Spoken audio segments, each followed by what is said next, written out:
자, 3과 두 번째 시간 시작하겠습니다. 우리가 3과에서 첫 번째 시간에 배운 것은 성경은 누가 왕인가를 다루는 그 왕 싸움에 대한 이야기다 라는 것이었고요. 지금 배울 두 번째 시간은 이제 셋 계열과 가인 계열은 섞이면 안 된다. 오히려 정복해야 된다. 이제 그렇게 나와 있어요.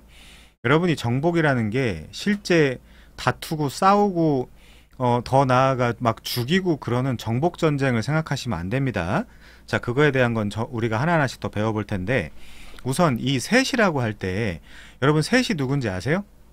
이 지금 책에도 우리가 지금 89페이지부터 볼 건데, 아브라함은 갑자기 나타난 사람인가? 그는 셋 계열이다. 이제 이렇게 나왔잖아요. 아브라함이 셋 계열이다. 이게 무슨 말일까요? 그래서 아브라함의 뿌리를 찾아가는 연구를 할 때 창세기에서 우리가 활용할 수 있는 것이 바로 톨레도트, 족보가 되는 것이죠. 자, 그럼 족보 연구를 우리가 좀 잠깐 해보도록 하겠습니다. 우선 책을 보시면요. 첫 번째, 아브라함은 이 나라의 주민등록번호 1번 국민입니다. 어떤 나라예요? 누가 더 힘이 있고 누가 더 힘이 센가로 대장이 되고 왕이 됐던 세상 나라랑 반대로 지금 하나님 나라가 시작된다라고 했잖아요. 11장 후반 12장부터 거기서 이제 하나님 나라가 시작이 됩니다. 그래서 이 아브라함은 이 나라의 주민등록번호 1번 국민이라고 할 때 하나님이 처음 그를 하나님의 나라의 백성으로 부르신 거죠. 그렇다면 어떻게 아브라함이 1번 국민이 됐냐? 밑도 끝도 없이 그게 아니라 뿌리가 있었다는 거죠. 그 뿌리가 어디까지 기록이 돼 있냐? 11장까지 기록되어 있다는 거예요. 창세기로 따지면. 그렇다면 아브라함의 뿌리는 어디일까요? 라고 하고 있어요. 자, 그럼 우리 뿌리 한번 찾아보도록 하겠습니다. 우선 우리가 지금부터 족보 연구를 할 겁니다. 족보를 잘 살펴볼 거예요. 자, 우선 성경에 처음 나타난 족보를 한번 살펴보겠습니다. 창세기 5장입니다. 창세기 5장. 창세기 5장에 가시면 5장 1절, 이것은 아담의 계보를 적은 책이니, 요 계보라는 말이 성경에서는 톨레도트라는 그 히브리어 단어를, 이거 야라드에서 온 단어거든요. 야라드라는 동사에서 온 단어인데, 이 톨레도트라는 이 단어를 계보나 족보나 뭐 대략이나 이런 식으로 여러 가지로 번역을 해요. 그러니까 이 계보도 혹은 족보도 다 톨레도트라고 생각을 하시면 됩니다. 자, 이것은 아담의 계보를 적은 책이니, 하나님이 사람을 창조하실 때 하나님의 모양대로 지으시되, 이렇게 나와 있죠. 5장 1절에. 그러니까 이 5장에는 아담의 계보, 아담의 족보가 나타나 있구나 라고 생각할 수 있어요. 자, 3절 보세요. 3절에 아담이 나오죠. 그리고 그 다음에 바로 셋이 나와요. 셋 이야기가 나오면서 6절에 보면 셋, 그리고 9절에 보면 뭐 노아스, 그리고 12절에 보면 게난, 15절에 보면 마할랄렐, 18절에 보면 야렛, 그리고 21절에 보면 에녹, 그리고 25절에 보면 무두셀라, 그리고 26절에 보면 라멕, 그리고 29절에 노아, 이렇게 나오잖아요. 이렇게 각각 이 족보에 우리가 조금 알아둬야 할 사람들의 이름이 나오고, 그들이 누구를 출산했는지에 대해서 기록이 되어 있습니다. 그러고 나서 32절에 보면 노아는 500세 된 후에 셈과 함과 야벳을 낳았더라, 이렇게 나와 있어요. 자, 그 다음에 우리가 어디를 보면 되냐면 창세기 10장 한번 가보겠습니다. 창세기 10장. 창세기 10장 보시면, 자, 창세기 10장 1절, 노아의 아들 셈과 함과 야벳의 족보는 이러하니라. 아까는 계보라고 번역을 하고 이번엔 족보라고 번역을 했지만 결과적으로는 같은 단어다. 톨레도트. 홍수 후에 그들이 아들들을 낳았으니 라고 되어 있어요.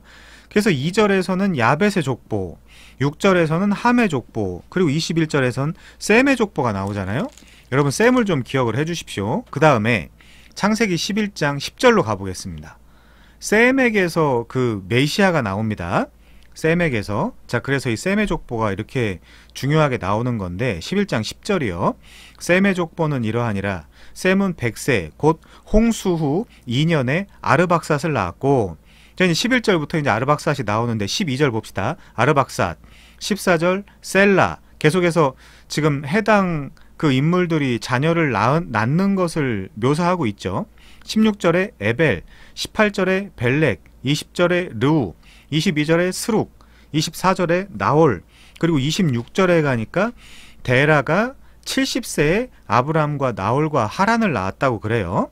그러면서 27절로 가면, 여러분 27절로 가시면 데라의 족보는 이러하니라. 데라는 아브람과 나홀과 하란을 낳고 하란은 롯을 낳았으며, 이렇게 이야기를 해요.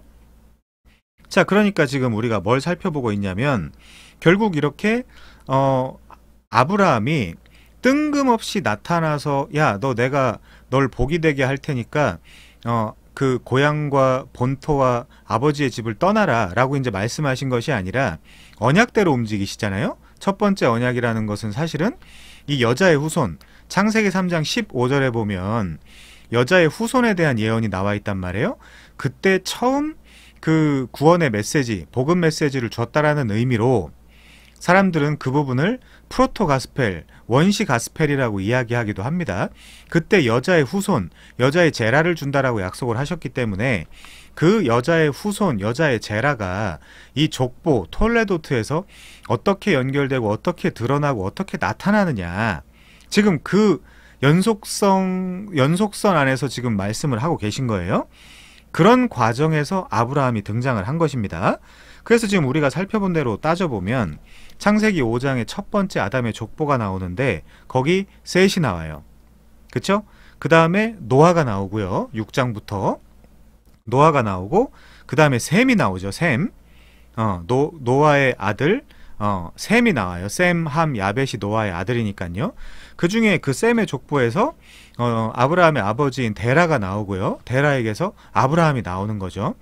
이렇게 그냥 아브라함은 뜬금없이 주어진 사람이 아니라 이런 족보를 보니까 하나님의 어떤 그런 그 구속사 안에서 이 족보, 특별히 메시아의 씨를 보존하고 지키려고 하셨던 그런 의도들이 있구나 라고 우리가 이제 알게 되는 것이죠. 자, 책을 볼게요. 89페이지 제일 밑에, 성경은 이들의 이름이 수록되어 있습니다. 족보입니다. 그런데 말이죠, 우리는 이 족보가 나오면 무지 지루하게 여기잖아요. 그건 물론 당연한 겁니다. 여러분한테는. 왜 그러냐면, 아니 이게 도대체 무슨 얘기인가 라는 어떤 그런 그 자세한 설명도 없이 그냥 족보만 딱 나와 있다 보니까 성경을 통독하려는 마음가짐을 먹고 나서 이 성경책을 대하다 보면 당황하는 거는 너무나 당연한 거예요. 뭐 이상한 거나 여러분이 잘못된 것이 아닙니다.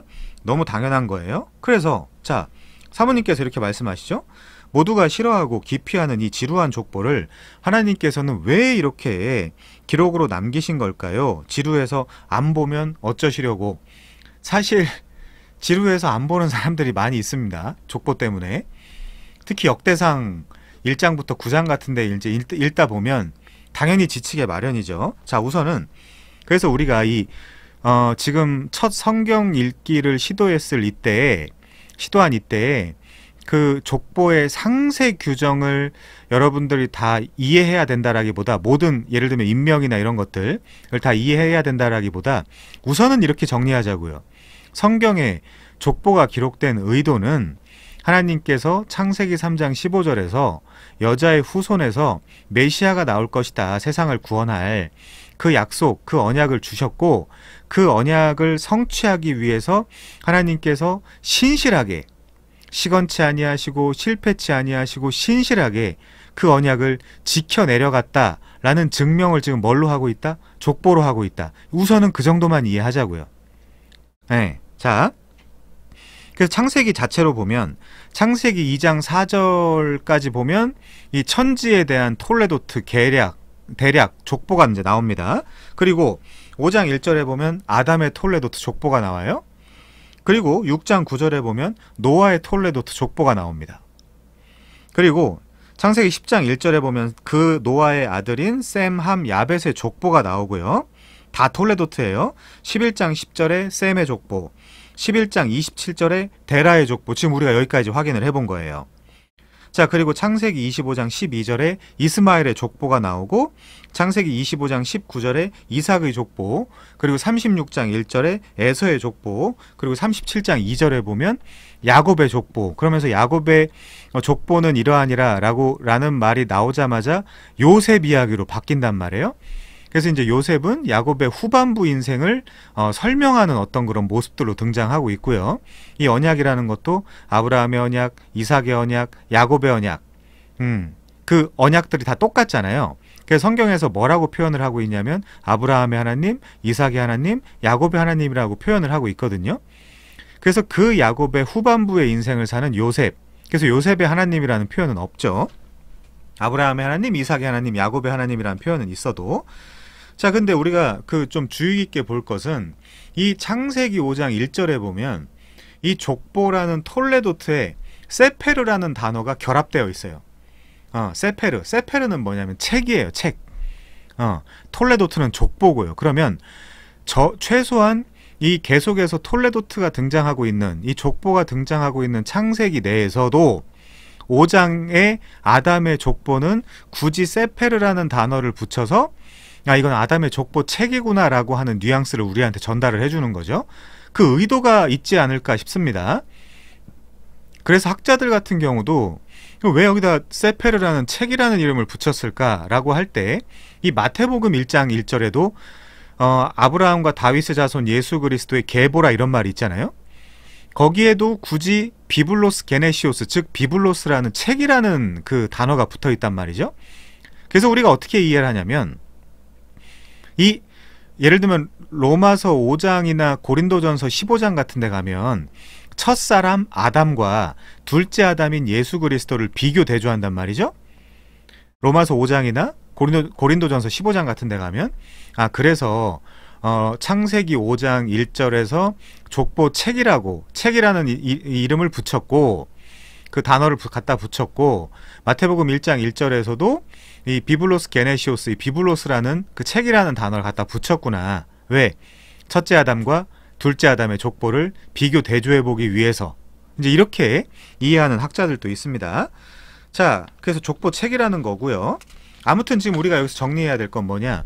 아브라함은 뜬금없이 그 요셉 사람들 말로 하나님이 MBTI의 P여서 그 아브라함을 어떤 그런 계획이나 어떤 그런 그 생각이나 이런 거 없이 갑자기 즉흥적으로 부른 것이 아니라 이 언약대로 움직이신다는 거죠. 언약대로, 그리고 창세전에 하나님이 택한 백성의 그 명단대로 이제 움직이시는 겁니다. 그렇게 생각하시면 돼요. 자, 90페이지 넘어가면요. 그 이유는 성경은 역사라는 겁니다. 사실이라는 거죠. 그러니까 족보를 주신 이유를 우리 사모님께서는 이 사실이기 때문에 족보가 기록되어 있다. 이제 이렇게 말씀하시네요. 자, 우리는 우선은 그것보다도 하나님의 신실하심이 족보에 나타나 있다. 어떻게요?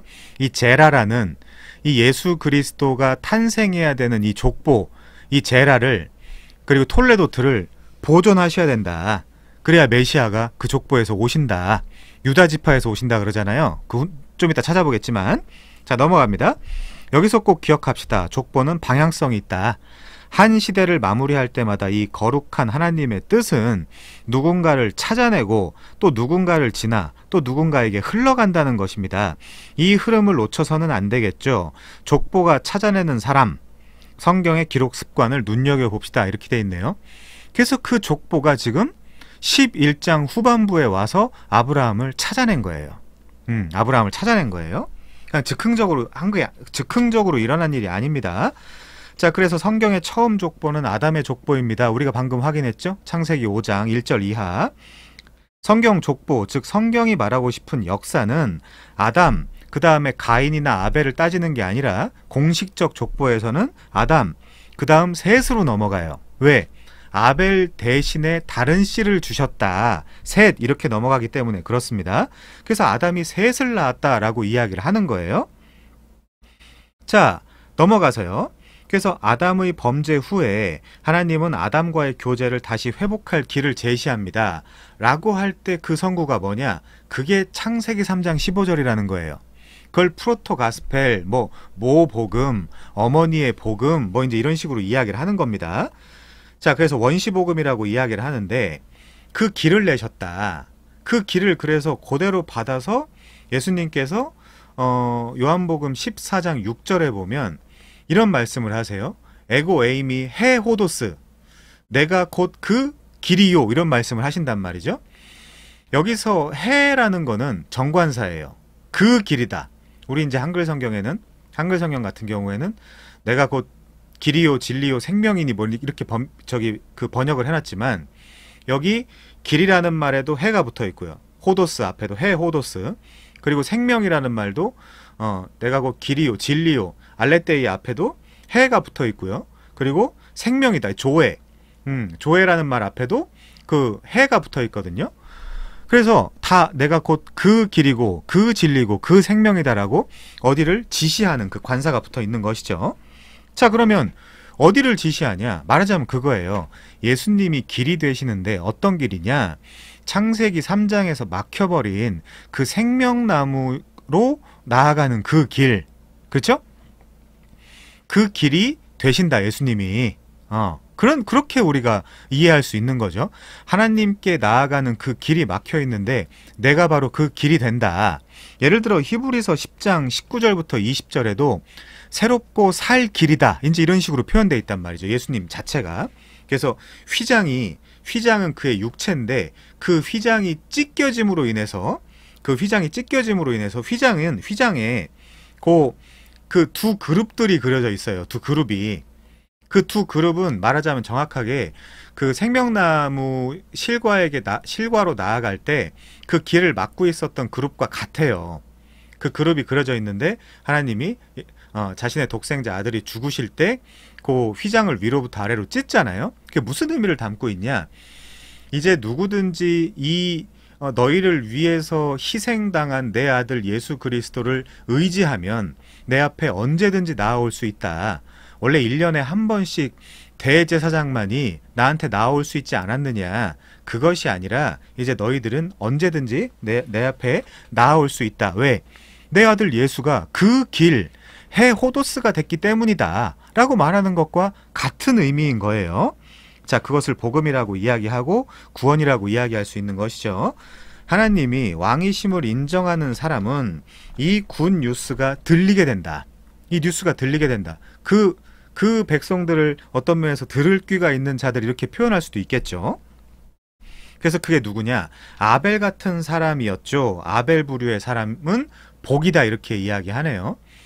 아벨이 이 세상 관점에서 볼 땐 형이 꼬셔가지고 들로 데리고 나가서 두드려 죽였기 때문에 무슨 복이냐라고 할지 모르지만, 자, 우리가 이 복에 대한 개념을 그래서 우리가 좀 정리를 해야 돼요.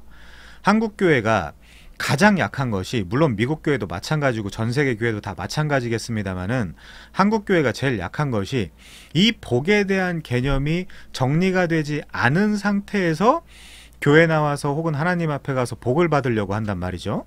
그게 이제 문제입니다. 자, 그래서 우리가 지금부터 이 복에 대한 개념을 복에 대한 정의를 좀 내리고 시작을 하죠. 우리 세상 모든 사람들 중에 복을 싫어하는 사람은 없어요. 누구든지 다 복을 좋아하는데, 이 우리 기독교에서 이야기하는 복은 이 세상에서 이야기하는 복과 조금은 다르단 말이죠. 자, 몇 가지만 살펴보면요. 우선 창세기 1장입니다. 창세기 1장 22절에 보면 이때가 창조기사가 우리한테 허락된 그 부분인데, 창조기사입니다. 근데 22절은 5일째예요. 창조를 6일까지 하시고 7일째 안식하시잖아요. 이때가 5일째입니다. 5일째 22절. 하나님이 그들에게 복을 주시며 이르시되 생육하고 번성하여 여러 바닷물에 충만하라. 새들도 땅에 번성하라 하시니라. 저녁이 되고 아침이 되니 이는 다섯째 날이니라. 자, 다섯째 날에 이 복이라는 개념이 이거 우선 기억해 주세요. 생육과 번성이랑 붙어 있습니다. 자, 여섯째 날도 볼게요. 여섯째 날.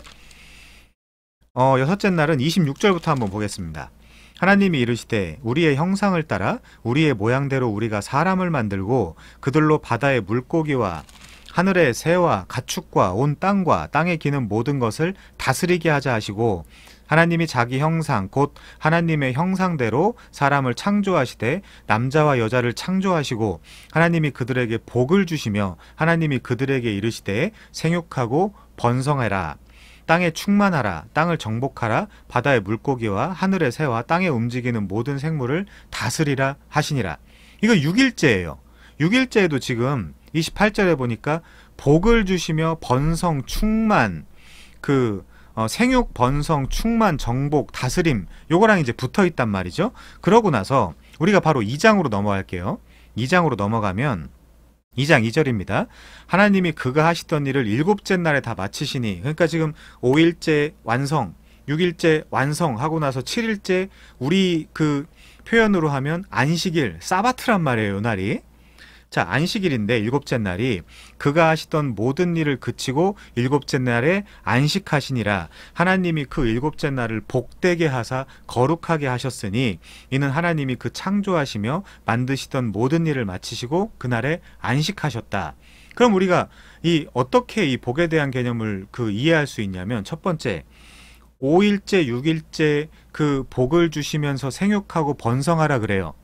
그리고 이 옛 창조, 첫 번째 창조 때에 그 모든 것들이 창조가 맞춰지고 나서 7일째 되는 날 이 안식일을 허락하시면서 그 안식일에 복을 주세요. 자, 정리하고 종합하면 뭐냐?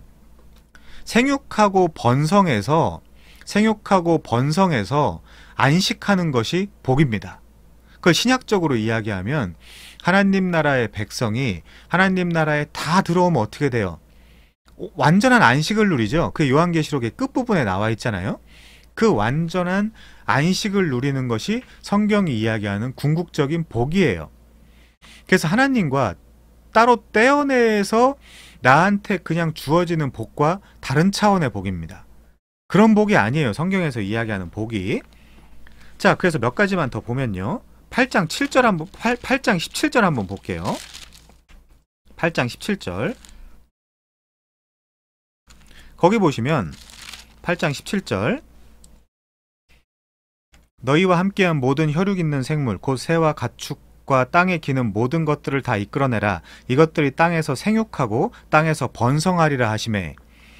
자, 그리고 9장 7절도 한번 볼까요? 9장 1절, 하나님이 노아와 그 아들들에게 복을 주시고 그들에게 이르시되 생육하고 번성하여 땅에 충만하라. 복, 생육, 번성, 충만 계속 지금 연결되고 있죠. 붙어서 나오고 있죠. 7절도 볼게요. 9장 7절, 너희는 생육하고 번성하며 땅에 가득하여 그 중에서 번성하라 하셨더라. 이 표현을 왜 계속 쓰냐? 하나님은 생육하고 번성하는 것이 하나님의 뜻이에요. 근데 그 하나님의 뜻대로 생육하고 번성해야지 그냥 사람들만 많아지고 이런 것들은 아무 의미가 없어요. 다 하나님의 원수니까. 그렇게 되면, 자, 넘어가서요, 그래서 요런 내용들을 다 바탕으로 한 다음에 우리가 이제 12장 2절부터 3절까지 가볼까요? 자, 12장 2절부터 3절, 이때는 아브라함을 부르실 때죠. 12장 2절부터 3절, 내가 너로 큰 민족을 이루고 생육 번성이죠. 내게 복을 주어 내 이름을 창대하게 하리니 너는 복이 될지라. 너를 축복하는 자에게 내가 복을 내리고 너를 저주하는 자에게 내가 저주하리니 땅의 모든 족속이 너로 말미암아 복을 얻을 것이라. 그래서 이 아브라함 혹은 아브라함의 언약으로 말미암아 세상 모든 민족이 생육하고 번성하는 상태가 복이에요. 생육하고 번성하는 게 신약적 의미에서 예를 들면 그거예요. 모든 족속에게 그 구원의 복음, 은혜의 진리 이런 것들이 다 전달되고 나면 어떻게 된다 그래요? 세상은 끝이에요. 그때 그 하나님의 백성들, 하나님의 뜻대로 생육하고 번성한 백성들은 어떻게 되겠어요? 안식을 누리겠죠. 그게 새하늘과 새 땅에서 이루어지는 일입니다. 자, 조금만 더 가보면요, 17장 16절, 17장 16절은 사라한테 하시는 말씀이죠. 내가 그에게 복을 주어 그가 내게 아들을 낳아주게 하며, 아들을 낳을 수 없는 상태인데 아들을 낳아줘서 그 아들을 인하여, 아들을 통해서 생육하고 번성이 지금부터 이루어지는 겁니다. 아들을 낳아주게 하며 내가 그에게 복을 주어 그를 여러 민족의 어머니가 되게 하리니 민족의 여러 왕이 그에게서 나게 하리라. 민족의 여러 왕이, 예를 들어 요한계시록 20장 6절에 가면 이 또 내가 이 첫째 부활에 참여하는 자들은 복이 있고 거룩하도다. 둘째 사망이 그들을 다스릴 권세가 없고 도리어 그들이 하나님과 그리스도의 제사장이 되어 1000년 동안 그리스도와 더불어 왕노릇하리로다. 이렇게 되어 있거든요. 그래서 이 왕들을 아브라함과 잉태치 못하는 아브라함과 사라가 낳는 거예요. 출산하는 거예요. 그래서 여기서부터 생육과 번성이 시작되는 것이고, 그 생육과 번성이 돼서 그 각 생육과 번성이 신약적으로 넘어가면 이 복음, 전도와 선교로서 이 복음을 받아들인 자들이 하나님 나라에서 하나님의 그 섭리의 역사 아래에서 왕노릇을 하는 거예요. 왕노릇을. 그게 복이에요. 그들이 왕노릇할 때 하나님의 뜻대로 왕노릇할 거 아닙니까? 교회니까. 그래서 안식, 생육, 번성, 그리고 안식, 요걸 여러분들이 창세기에서부터 읽어낼 수 있어야 됩니다. 자, 그 다음에 22장 17절 볼게요. 22장 17절. 여기는 모리아산이 배경이죠. 모리아산. 자, 내가 내게 큰 복을 주고, 여기 또 복이 나와요. 네 씨가 크게 번성하여, 또 번성이 나옵니다. 하늘의 별과 같고 바닷가의 모래 같게 하리니 네 씨가 그 대적의 성문을 차지하리라. 또 네 씨로 말미암아 천하 만민이 복을 받으리니. 여기 네 씨는 누구예요? 이삭입니까? 물론 이삭으로 연결되죠. 아브라함, 이삭, 야곱, 유다, 다윗, 예수 그리스도. 그래서 여기에서 이 18절에서 얘기하는 네 씨는 예수님이에요. 예수님. 그래서 이렇게 우리가 의역을 합시다. 네 씨, 예수로 말미암아 천하 만민이 복을 받으리니.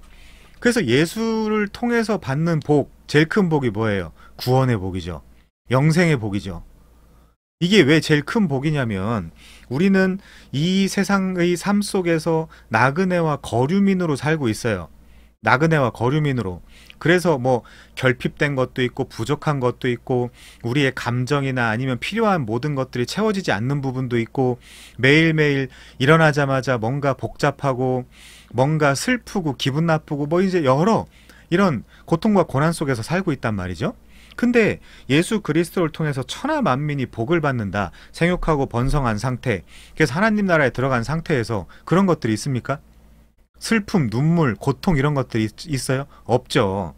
없어요. 그래서 예수 그리스도를 통해서 천하 만민이 복을 받게 되면, 복을 받는 그 상태를 뭐라고 한다고요? 사바트, 안식, 샬롬, 이렇게 이제 이야기를 하는 거예요. 자, 넘어가면요. 이제 26장 보겠습니다. 26장.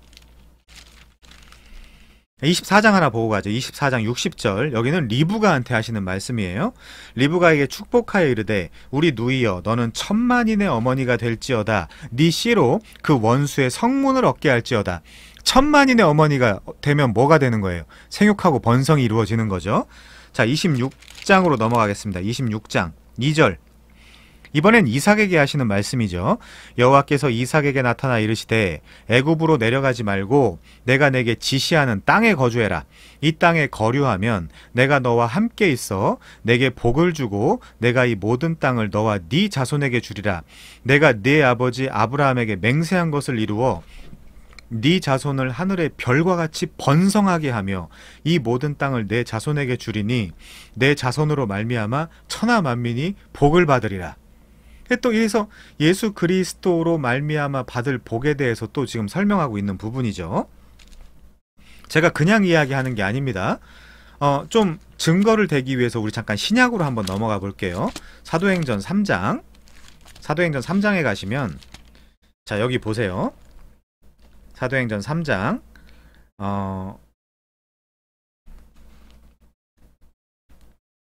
13절 볼게요. 13절.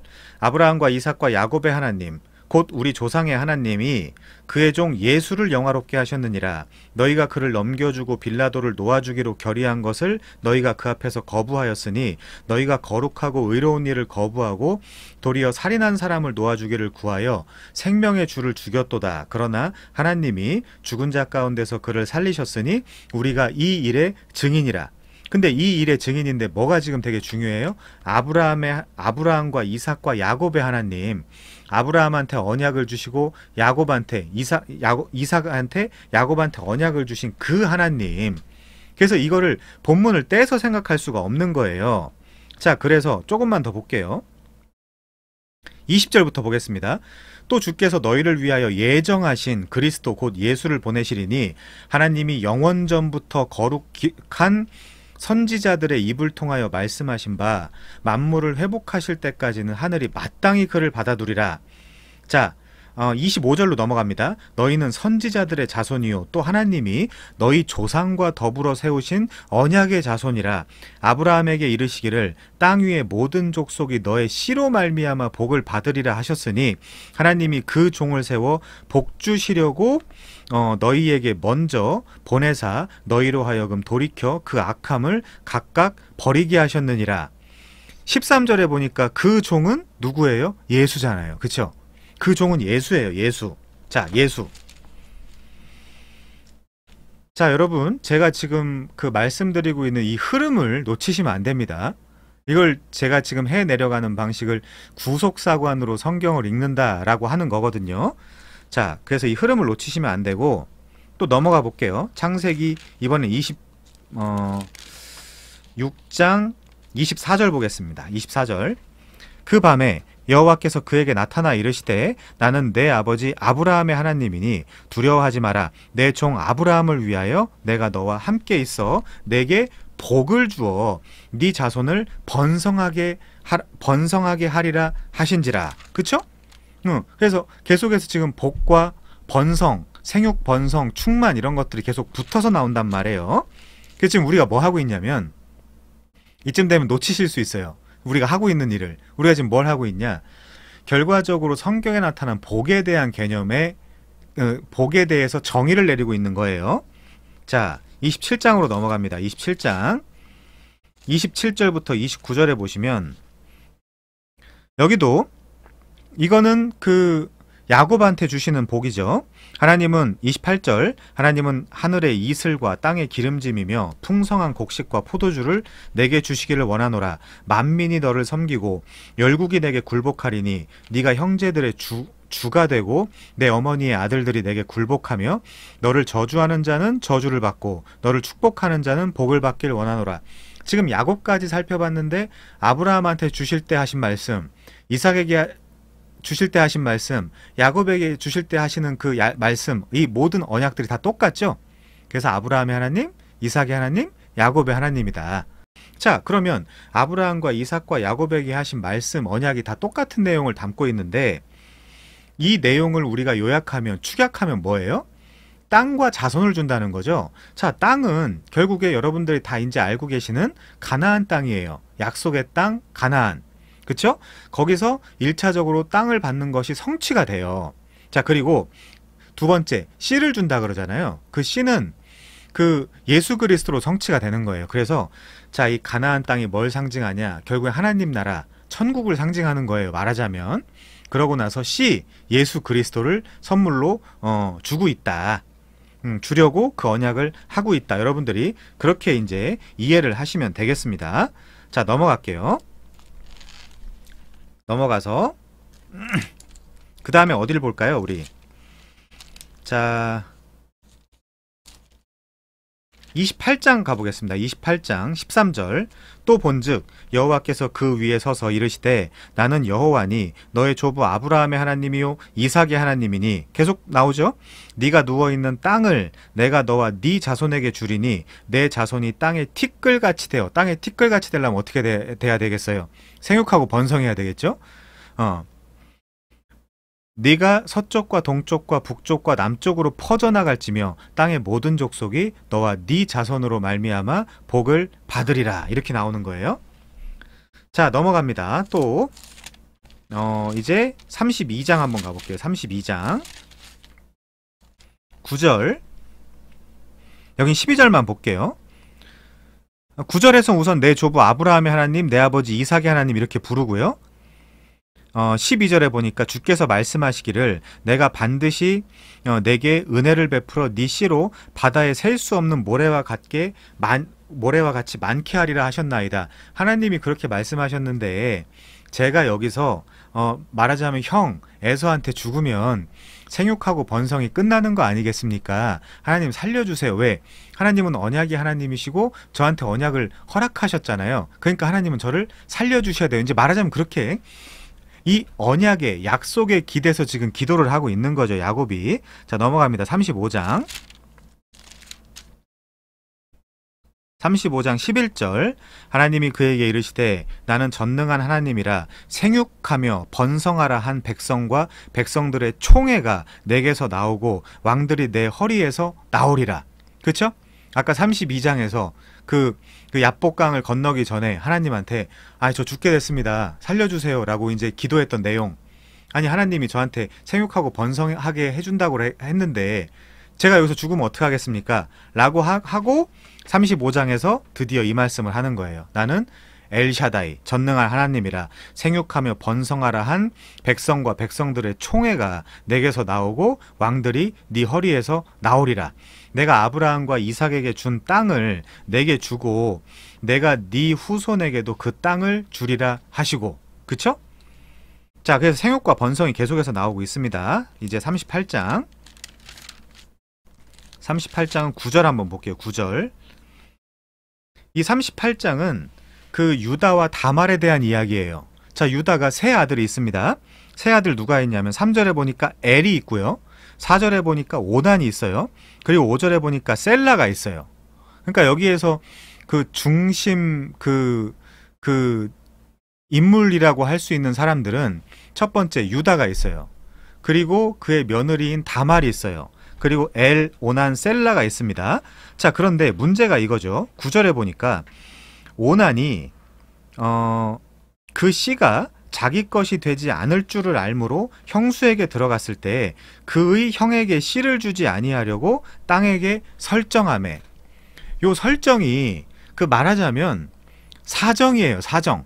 땅에다가 사정을 하는데 이 사람 이름이 오난이잖아요. 오난.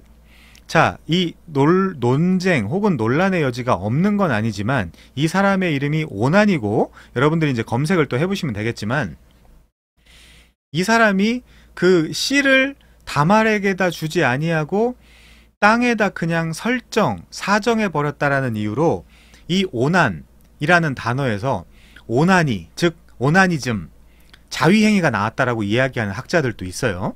이 오나니즘, 오나니의 그 출처가 지금 말하자면 유다의 둘째 아들이라고 이야기할 수 있는 오난이다. 오난. 그 오난이 아무튼 이 씨를 다말에게 주지 않으려고 땅에다가 사정 혹은 설정을 해버리는데 이 언어가 설정한다라는 이 언어가 동사로는 샤하트예요. 샤하트가 뭐냐?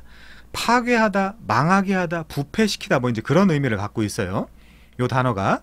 그러면 이 씨를 오난이 부패시키고 멸망시키고 망하게 하고 파괴시키는 거예요.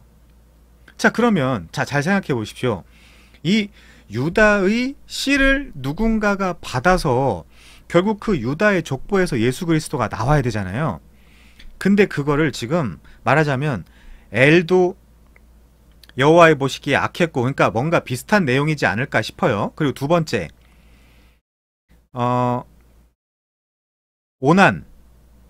오난도 지금 뭔가 그 씨를 형수에게 주지 않고 땅에다 설정하고 사정해버렸기 때문에 땅에다 말하자면 허비해버렸고 부패했고 타락시켰고 멸망시켰고 망하게 해버렸기 때문에 하나님한테 저주를 받아 죽는 거예요.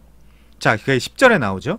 그 일이 여호와의 보시기에 악함으로 여호와께서 그도 죽이시고. 그러면 엘도 죽이고 오난도 죽였단 말이에요. 셀라 하나 남았어요. 근데 이 유다는 잘못 생각한 거예요. 뭐냐? 유다가 11절 그의 며느리 다말에게 이르되 수절하고 네 아버지의 집에 있어 내 아들 셀라가 장성하기를 기다리라 하니 셀라도 그 형들같이 죽을까 염려함이라 다말이 가서 그의 아버지 집에 있으니라. 이 유다의 얄팍한 생각은 이 지금 말하자면 며느리 때문에 자기 아들들이 죽었다라고 생각을 하는 거예요. 그러니까 우리 옛날 뭐 지금은 말도 안 되는 이야기입니다만은 옛날에 그런 무식한 이야기들이 있었잖아요. 뭐 며느리를 잘못 들여가지고 뭐 아들들을 잡아먹었다 뭐 이제 이런 뭐 말도 안 되는 이야기들이 있었잖아요. 말하자면 이 유다도 그러니까 악당이죠. 유다가 이제 악당인데 말하자면 지금 그렇게 생각을 하는 거예요. 그러니까 하나님의 생각과 유다의 생각은 굉장히 다르죠. 전혀 그런 이유가 아닌데. 자, 그런데 좀만 더 볼게요. 자, 18절 볼게요. 근데 유다가 이르되 무슨 담보물을 내게 주랴. 그가 이르되 당신의 도장과 그 끈과 당신의 손에 있는 지팡이로 하라. 유다가 그것들을 그에게 주고 그에게 들어갔더니 그가 유다로 말미암아 임신하였더라. 그러니까 다말이 말하자면 창녀 분장을 하고 그 당시 그 피스트 파티가 막 이제 일어나고 있었던 그때에 그 창녀 분장을 하고 유다의 씨를 받기 위해서 그 유다와 말하자면 자는 거죠. 그래서 자 24절 볼게요. 내 며느리 다말이 행음하였고 그 행음함으로 말미암아 임신하였느니라. 유다가 이르되 그를 끌어내어 불사르라. 자기만 의로와요. 그쵸? 자기만 의로와요. 자, 그런데 결과적으로는 이 이야기가 어떻게 연결이 되냐. 자 26절 보면 유다가 그것들을 알아보고 도장, 그 끈, 지팡이 이거 내 거네? 그것들을 알아보고 그는 나보다 옳도다. 다말은 나보다 옳도다. 여기 쓰이는 단어가 째데크거든요. 째데카. 이게 무슨 뜻이냐? 의롭다라는 뜻이에요. 보통 하나님한테 하나님의 의로움을 설명할 때 사용하는 단어들이죠. 자, 그래서 사실은 이 유다의 행위, 이걸 여러분 좀 이상하게 생각하지 마시고 말하자면 그 당시 인간들의 삶의 관습이나 양태가 이렇게 추잡하고 더러웠어요. 누구나 다. 뭐 지금도 마찬가지고 지금은 더 할 수도 있겠죠. 물론 더 합니다. 그래서 이 이야기를 뭐 이상하게 받아들이지 마시고 그렇게라도 이 메시아의 족보를 이은 다말 그녀에 집중을 해서 한번 생각을 해보자는 말이죠. 그래서 이 다말은 지금 뭐냐? 우리가 지금 설명하는 식대로 이야기를 하면 생육과 번성, 즉 메시아의 족보, 메시아의 톨레도트가 끊기지 않게 어떤 면에서 자신을 희생한 사람이에요. 누가 어떤 사람이 어떤 그런 사람들도 있더만요. 아무튼 그 어떤 정상적인 사람이 시아버지랑 잠을 자려고 하겠습니까? 근데 이 유다의 구속사적 내러티브 안에서 이 유다의 씨를 누군가는 받아야 된단 말이에요. 자, 그래서 결과적으로 이 다말이 어디 올라가요? 우리 마태복음 1장 한번 가볼까요? 마태복음 1장에 보시면 자 2절 아브라함은 이삭을 낳고 이삭은 야곱을 낳고 야곱은 유다와 그의 형제들을 낳고 유다는 다말에게서 베레스와 세라를 낳고 베레스는 헤스론, 헤스론은 람을, 람은 아비나답을, 아비나답은 나손을, 나손은 쌀몬을, 쌀몬은 라합에게서 보아스를, 보아스는 루색에서 오벳을, 오벳은 이세를, 이세는 다윗 왕을 낳는 거예요. 자, 그러면 우리 이렇게 생각해 봅시다. 물론 추잡해요. 더러운 이야기입니다. 맞아요. 물론 추잡하고 더러운 이야기지만 그게 인류 일반 역사예요. 그거 우리가 정의하고 이야기를 하자고요. 추잡하고 더러운 역사이지만 이렇게 한번 생각해 보자고요. 다말 없었으면요. 다말 없었으면 이 톨레도트가 이어지겠습니까? 이어지지 않겠죠. 그래서 유다가 뭐라고 이야기한다고요? 그는 나보다 옳도다. 그래서 지금 이 창세기뿐만이 아니라 구약성경 모두가 다 그런 거지만 특별히 창세기는 이 제라, 여자의 후손을 지키는 혹은 이 여자의 후손이 등장하게 되는 그 톨레도트를 지키는데 굉장히 집중하고 있어요. 특히 요셉 이야기의 거의 다가 그런 내용이에요. 요셉 이야기의 거의 다가. 나중에 제가 이제 그 족장사를 또 한편에서 다루다가 바쁜 일이 생겨가지고 뭐 다른 걸 다루고 있죠. 우리가 이제 새로운 사람이 오거나 이제 그러면 설교를 하면 좀 어려워하는 경향성이 있기 때문에 이제 좀 강의를 많이 하기도 하고 하는데 그런 강의들은 사실 유튜브에다 올리진 않지만 그래서 이제 요셉 이야기로 넘어가면 예를 들면 우리는 그 여자의 유혹에도 불구하고 그것을 뿌리쳐서 복받고 총리가 된 요셉 이렇게 생각할지 모르지만 그 여자는 사실은 그 여자를 조금 더 우리가 설명하고 지나가자면 그 여자는 그, 그 애굽의 넷이었어요. 남편이. 애굽의 넷이. 그래서 말하자면 그 씨를 줄 수가 없는 상태. 그래서 그럼에도 불구하고 요셉에게 그 당신의 씨를 주십시오라고 그 간청하고 애쓰고 붙잡았지만 그 씨를 결국 못 받은 그런 어떤 면에서 비련한 여자, 그, 그 가련한 여자, 이제 그런 것들을 이야기하는 거지. 뭐 간음에게서 이겼더니 요셉의 총리를 허락하여 주셨더라. 그 애굽의 총리를 허락하여 주셨더라. 그런 얘기가 전혀 아닙니다. 요셉 이야기는 그 앞으로 계속해서 좀 더 다루도록 할게요. 여기서 39장에 보면 요셉이 이끌려 애굽에 내려가매 바로의 신하, 이 친위대장 애굽 사람 보디발 이렇게 나왔는데 이 보디발이 태양신에게 속한 자고요. 여기 이제 신하가 사리스 넷이라는 얘기예요. 넷이. 그러면 이 넷이 아내잖아요. 그 요셉을 유혹했던 그 여자는 씨를 받을 수가 없는 거예요. 그렇다고 애굽의 씨를 받을 수도 없는 거고 요셉을 씨를 달라라고 이야기했지만 거부한 거고요.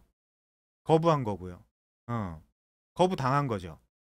그래서 그렇게 그 씨를 구하나 거부당한 여자, 그래서 그 유기된 자의 가련함과 그 비참함을 설명하는 본문이지, 우리가 애쓰고 힘써가지고 그 간음을 하지 않도록 주의하자.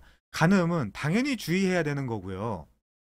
간음은 당연히 주의해야 되는 거고, 본문의 요셉이 그런 이야기를 하려고 하는 것은 아니다. 아니다. 자, 넘어갈게요.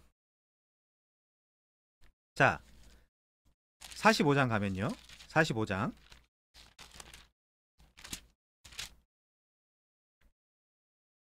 45장은 스킵하고 46장으로 할게요. 46장 8절에 보면 애굽으로 내려간 이스라엘 가족의 이름은 이러하니라.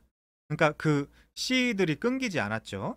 27절도 애굽에서 요셉을 낳은 아들은 2명이니 야곱의 집 사람으로 애굽에 이른 자가 모두 70명이라. 이렇게 계속해서 지금 뭔가 씨가 끊기지 않고 이스라엘이 그 불어나고 있는 장면들이 보이죠. 그러고 나서 애굽으로 들어가서 애굽으로 들어가서 200만에서 300만까지의 숫자가 불어난 다음에 출애굽 해서 광야에서 훈련받고 가나안 땅으로 들어가는 그런 장면들이 기록된 것이죠. 자, 48장 3절. 요셉에게 이르되 이전에 가나안 땅 루스에서 전능하신 하나님이 내게 나타나서 복을 주시며, 또 복을 주세요. 내게 이르시되 내가 너로 생육하고 번성하게 하여 내게서 많은 백성이 나게 하고, 이 생육 번성, 내가 이 땅을 후손에게 주어 영원한 소유가 되게 하리라 하셨느니라 하면서 15절 가면요. 15절. 여기도 그가 요셉을 위하여 축복하여 이르되 내 조부 아브라함과 아버지 이삭이 섬기던 하나님, 나의 출생으로부터 지금까지 나를 기르신 하나님, 나를 모든 환난에서 건지신 여호와의 사자께서 이 아이들에게 복을 주시오며 이들로 내 이름과 내 조상이 아브라함과 이삭의 이름으로 칭하게 하시오며 이들이 세상에서 번식되게 하시기를 원하나이다.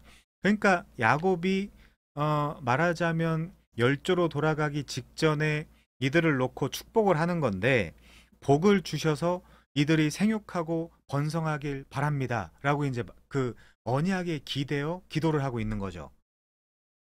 그쵸? 자, 넘어갑니다. 50장 19절.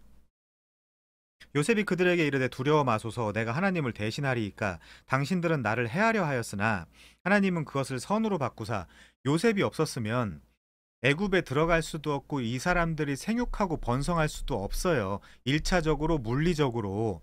그래서 하나님이 당신들은 나를 해하려 하였으나 하나님은 그것을 선으로 바꾸사 오늘과 같이 많은 백성의 생명을 구원하게 하시려 하셨나니 당신들은 두려워 마소서, 내가 당신들과 당신들의 자녀를 기르리이다 하고 그들을 간곡한 말로 위로하였더라. 그러니까 이 요셉 같은 경우는 하나님의 뜻을 아니까 서럽겠죠. 서글프겠죠. 빡치겠죠. 형들을 생각하면. 그런데 이 형들의 그 행위, 그 이면에 하나님의 놀라운 계획이 있구나. 그 계획을 나를 통해서 실현하시는구나. 그러면 내가 여기서 서럽고 짜증나고 빡치고 이런 감정의 동요가 있을 이유가 있나? 없다. 오히려 이 형들을 고맙게 여기고 이 형들과 이 형들의 자녀들을 내가 돌봐야 되겠다라고 생각을 하는 거죠. 요셉이. 자, 아무튼 우리가 지금 좀 곁길로 샜는데 이것도 굉장히 근데 중요한 내용입니다. 우리가 지금 뭐 했냐? 책 90페이지로 가면요. 이 복에 대한 개념을 설명하고 지나갔어요.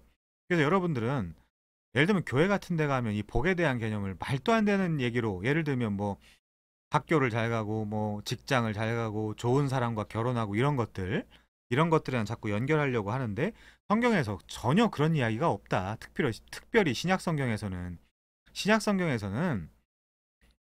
사도들의 삶만 살펴봐도 전도하고 선교하다 다 죽는단 말이에요. 그걸 복 받았다라고 이야기를 하고, 그러면서 나는 내가 너희들의 말을 들을지 하나님의 말을 들을지 너희가 판단해 봐라 하면서 자신들이 예를 들어 이런 고난, 이 복음을 전하면서 당하는 그 고난 받는데 그 수준이 됐고 그 위치가 됐고 그럴 때가 됐기 때문에 그런 것들을 기뻐한단 말이에요. 그러고 나서 실제 거류민과 나그네인 자신들의 그 지위, 상태, 그 스테이터스를 갖다 버리고 하나님 나라에 들어가서 눈물도 없고 고통도 없고 애통도 없고 슬픔도 없는 그 땅에 들어가서 영원히 하나님과 안식을 누리는 거. 그쵸? 생육하고 번성이 끝나서 안식을 누리는 거. 그걸 추구했단 말이에요. 그 히브리서 11장에 잘 나옵니다. 자, 그 얘기는 나중에 하도록 하죠. 너무 길어지니까. 자, 90페이지 제일 밑에 반대로 하나님을 거부한 사람은 누굴까요? 이들은 가인 같은 사람입니다. 가인이 대표 선두주자일 뿐. 요한일서 3장 그 8절부터 12절 이하에 보면 가인같이 하지 말라 그러죠. 자, 이 가인이 어떤 일을 했냐? 일단 동생을 죽였어요. 시기와 질투가 나서 하나님이 그 자신과 제사 제물은 받지 않았다라는 이유로 시기와 질투가 나서 그 결국에 아벨을 죽이죠. 그리고 나서 자, 창세기 4장 17절에 가면 이런 내용이 있습니다. 창세기 4장 17절 가서 볼게요.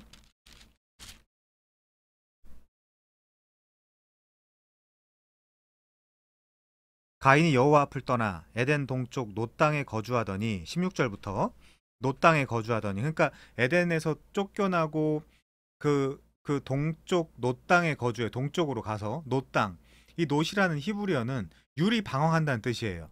노 땅에 자기는 거주하고 정착한다라고 자기 스스로는 생각하는지 모르지만 난 여기서 거주해야 되겠다. 여기서 부유해져야 되겠다. 여기서 안정을 누려야 되겠다라고 생각할지 모르지만 지금 히브리어가 워드 플레이로 재밌게 게시해주고 있는 건 뭡니까? 여호와 앞을 떠나 너는 노 땅이라는 그 땅에 좋은 땅을 골라서 네가 정착한다라고 생각했지만 너는 지금부터 고아야. 유리 방황하는 자야. 그 얘기를 하는 거예요, 말하자면. 그래서 아내와 동침하며 그가 임신하여 에녹을 낳은지라. 가인이 성을 쌓고 그의 아들의 이름으로 성을 이름하여 에녹이라 하니라. 자, 근데 이 4장 17절에 그 성을 쌓다라고 되어 있는데 그 성이 히브리어로 이르예요. 이르가 뭐냐? 도시예요. 성읍. 성읍들을, 그러니까 성 하나 딸랑 쌓고 만 것이 아니라 도시를 말하자면 건설한 거죠. 그래서 NASB에 보면 He built a city 이렇게 돼 있어요. 그가 도시를 건설했다. 이제 이렇게 번역을 해놨어요. NASB에 요 본문을. 자, 이제 그렇게 이해하시면 되겠습니다. 이 도시와 성읍을 건설한 여기가 어디예요? 노 땅. 요 부분도 사실은 그 바벨론. 그러니까 수메르 문명 그쪽이에요, 말하자면. 자, 넘어가서요. 91페이지. 그래서 하나님을 왕으로 섬기는 자들은 세상의 핍박을 받지만 결단코 역사 속에서 사라지지 않습니다. 아벨이 형 가인에게 죽지만 하나님은 셋을 또 주셨습니다. 그래서 이 셋이 또 다른 씨라 그랬잖아요. 그래서 이 셋을 또 주셨다. 이거는 하나님의 언약적 신실함을 나타내주고 있다. 이렇게. 자, 그래서 이 셋이 바로 아담을 이어가는 후손임을 족보로 성경이 말해주고 있다. 이 말입니다. 그 족보가 우리는 족보를 보면서 뭘 긁어낼 수 있다고요? 하나님의 언약적 신실하심. 메시아라는 그, 그 여자의 후손의 그 씨가 끊기지 않고 마태복음 1장까지 연결되는구나. 자, 넘어갑니다. 아담 자손의 계보는 이러하니라. 아담이 130세에 자기의 모양 곧 자기의 형상과 같은 아들을 낳아 이름을 셋이라 하였고, 이렇게. 그래서 성경에 공식적 족보는 아담이 가인이나 아벨을 낳았다라고 이야기한다기보다 셋을 낳았다라고 이야기를 하고요. 그리고 아담을 이어 셋으로부터 역동성 있게 흐르는 족보는 또 다른 누군가를 찾아내는데 그 주인공이 누구다? 바로 노아다. 노아. 그리고 노아를 지나 멈추지 않고 흘러 내려가는 성경의 거룩한 계열의 족보는 마침내 또 누굴 찾아내겠어요? 아브라함을 찾아낸다. 그래서 아담부터 노아까지 10대 손, 그리고 노아부터 아브라함까지 또 10대 손, 이렇게 기록이 되어 있습니다. 그리고 아브라함이 이삭이 야곱이 유다를 낳는 거죠. 유다는 그 유다 지파에서 다윗이 나오고 또 그 다윗의 씨로 예수 그리스도가 오신다. 여러분은 계속 그렇게 이해하시면 돼요. 자, 그게 성경의 기록, 가장 중요한 기록 목적입니다. 예수님을 소개하는 거. 자, 그래서 10장에서 시작된 노아의 족보는 12장의 아브라함을 찾아내고야 맙니다. 하나님의 언약적 신실하심에 의해서. 어디서요? 수메르, 시날 평지, 그쵸? 바벨론, 메소포타미아, 갈대아인의 우루 땅에서 아브라함을 찾아내시고야 만다. 그래서 잠시 노아의 아들 셈에게 초점을 맞추더니, 아까 우리가 다 살펴봤죠? 노아의 아들 셈에게 초점을 맞추더니 아브라함을 조준해서 기어이 멈춰섭니다. 그래서 족보를 요약하면 셈, 그쵸? 그 아담과 하와에게서 나온 셈, 셋. 죄송합니다. 아담과 하와에게서 나온 셋, 그 다음에 에녹, 노아, 그 다음 셈, 데라, 뭐 아브라함, 이런 식으로 이렇게 여러분들이 이렇게 생각을 하시면 돼요.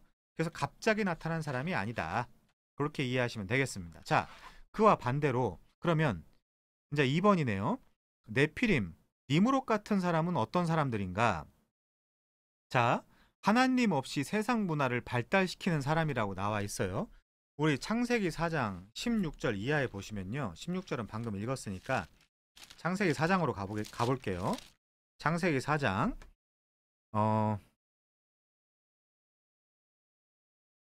18절부터 보겠습니다. 에녹이 이랏을 낳고 이랏은 무후야엘은 무드사엘을 낳고 무드사엘은 라멕을 낳았더라. 라멕이 두 아내를 맞이하였으니 하나의 이름은 아다요, 하나의 이름은 실라였더라. 아다는 야발을 낳았으니 그는 장막에 거주하며 가축 치는 자의 조상이 되었고 그의 아우의 이름은 유발이니 그는 수금과 퉁소를 잡는 모든 자의 조상이 되었으며, 그러니까 말하자면 힙합의 조상이기도 한 거예요. 실라는 두발가인을 낳았으니 그는 구리와 쇠로 여러 가지 기구를 만드는 자요 두발가인의 누이는 나아마였더라.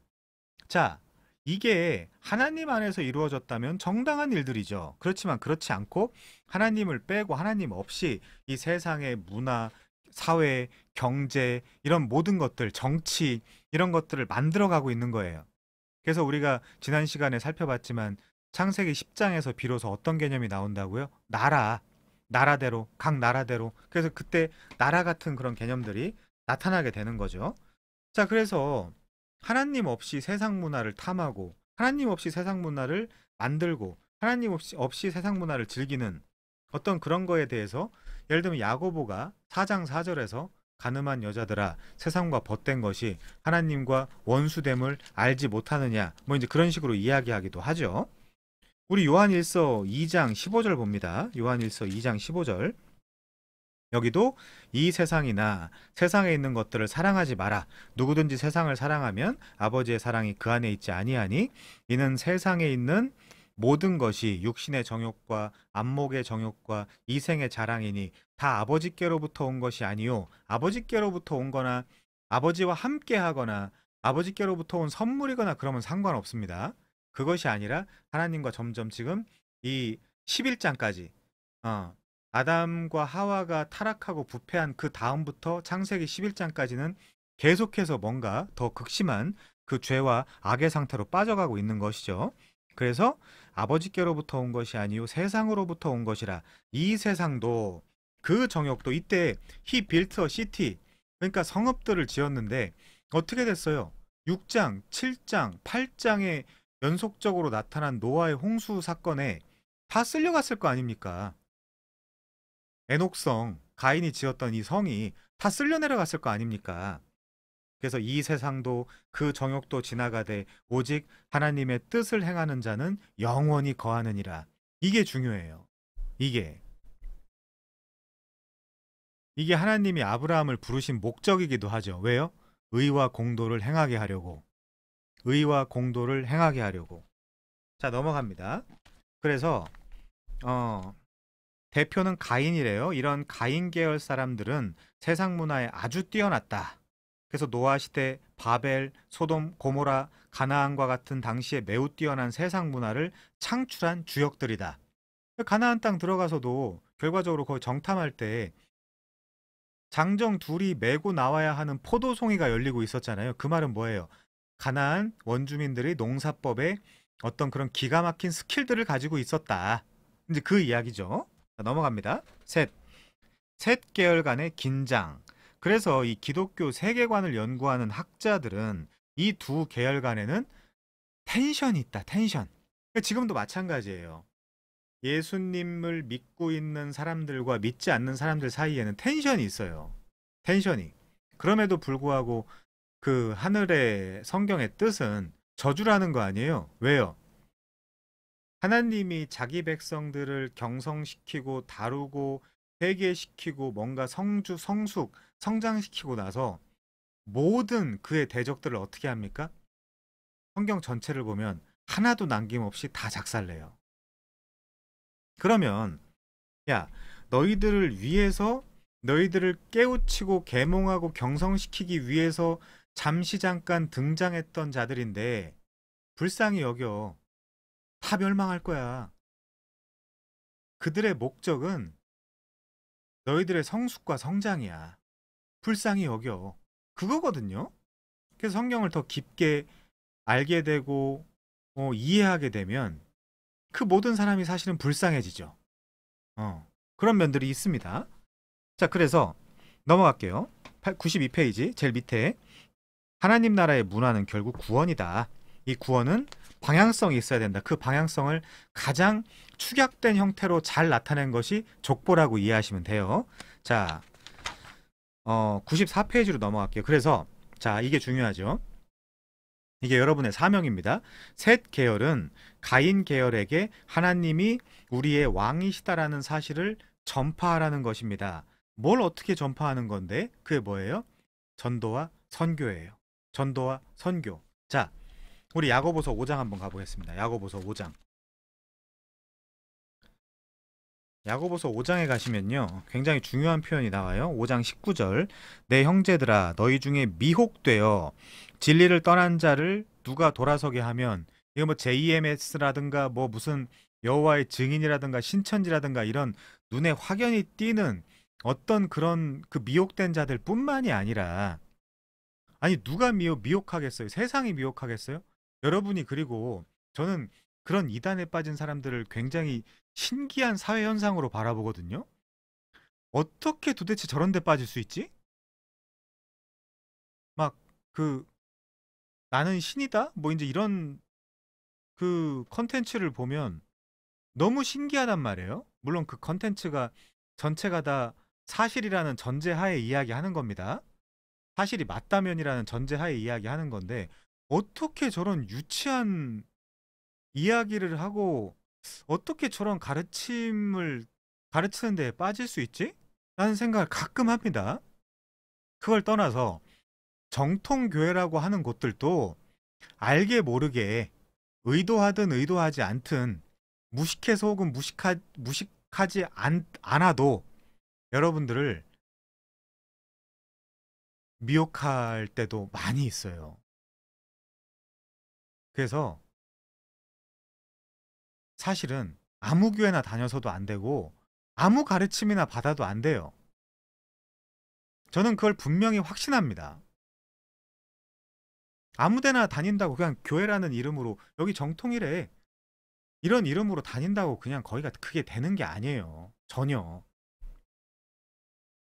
내 형제들아, 너희 중에 미혹되어 진리를 떠난 자를 누가 돌아서게 하면, 이 너희 중에라고 하는 이 본문을 우리가 생각해 볼 때 이 너희가 신천지에 빠진 사람들이겠어요? 아니면 JMS에 빠진 사람들이겠어요? 아가동산에 빠진 사람들이겠어요? 아니겠죠. 내 형제들아, 너희 중에 미혹되어 진리를 떠난 자를 누가 돌아서게 하면 너희가 알 것은 죄인을 미혹된 길에서 돌아서게 하는 자가 그의 영혼을 사망에서 구원할 것이며 허다한 죄를 덮을 것임이니라. 그의 허다한 죄를 덮는 일, 그것이 뭐예요? 전도와 선교죠. 그걸 우리가 평생 해야 됩니다. 평생. 이 전도와 선교를. 그래서 자, 우리 마태복음 28장 가볼게요. 여러분들의 사명이에요. 이거 안 하면 그리스도인 아닙니다. 제가 확신할 수 있어요. 이걸 안 하고도 하나님 나라에 들어간다. 그런 일은 없어요. 자, 마태복음 28장 18절. 예수께서 나와 말씀하여 이르시되 하늘과 땅의 모든 권세를 내게 주었으니 그러므로 너희는 가서 모든 민족을 제자로 삼아 아버지와 아들과 성령의 이름으로 세례를 베풀고 내가 너희에게 분부한 모든 것을 가르쳐 지키게 하라.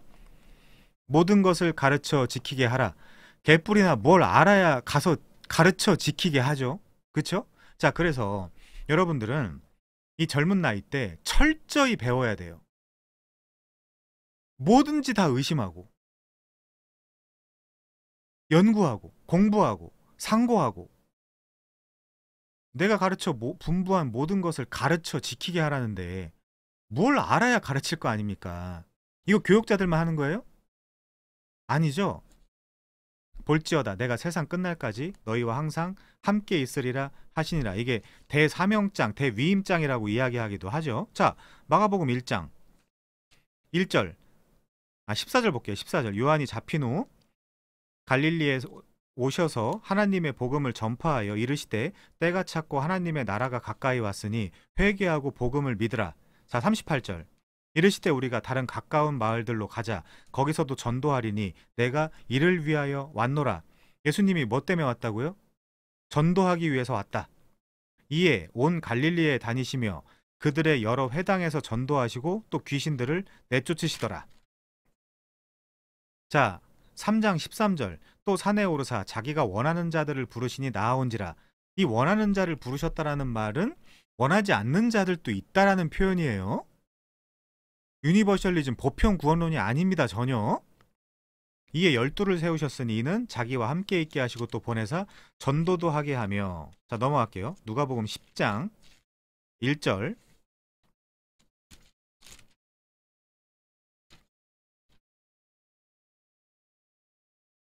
그 후에 주께서 따로 70인을 세우사 친히 가시려는 각 동네와 각 지역으로 둘씩 앞서 보내시며. 이 둘씩, 이게 그 계시록의 언어로 하면 두 증인입니다. 두 증인이 교회거든요.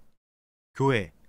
그러면서 이르시되 추수할 것은 많되 일꾼이 적으니 그러므로 추수하는 주인에게 청하여 추수할 일꾼들을 보내주소서 하라.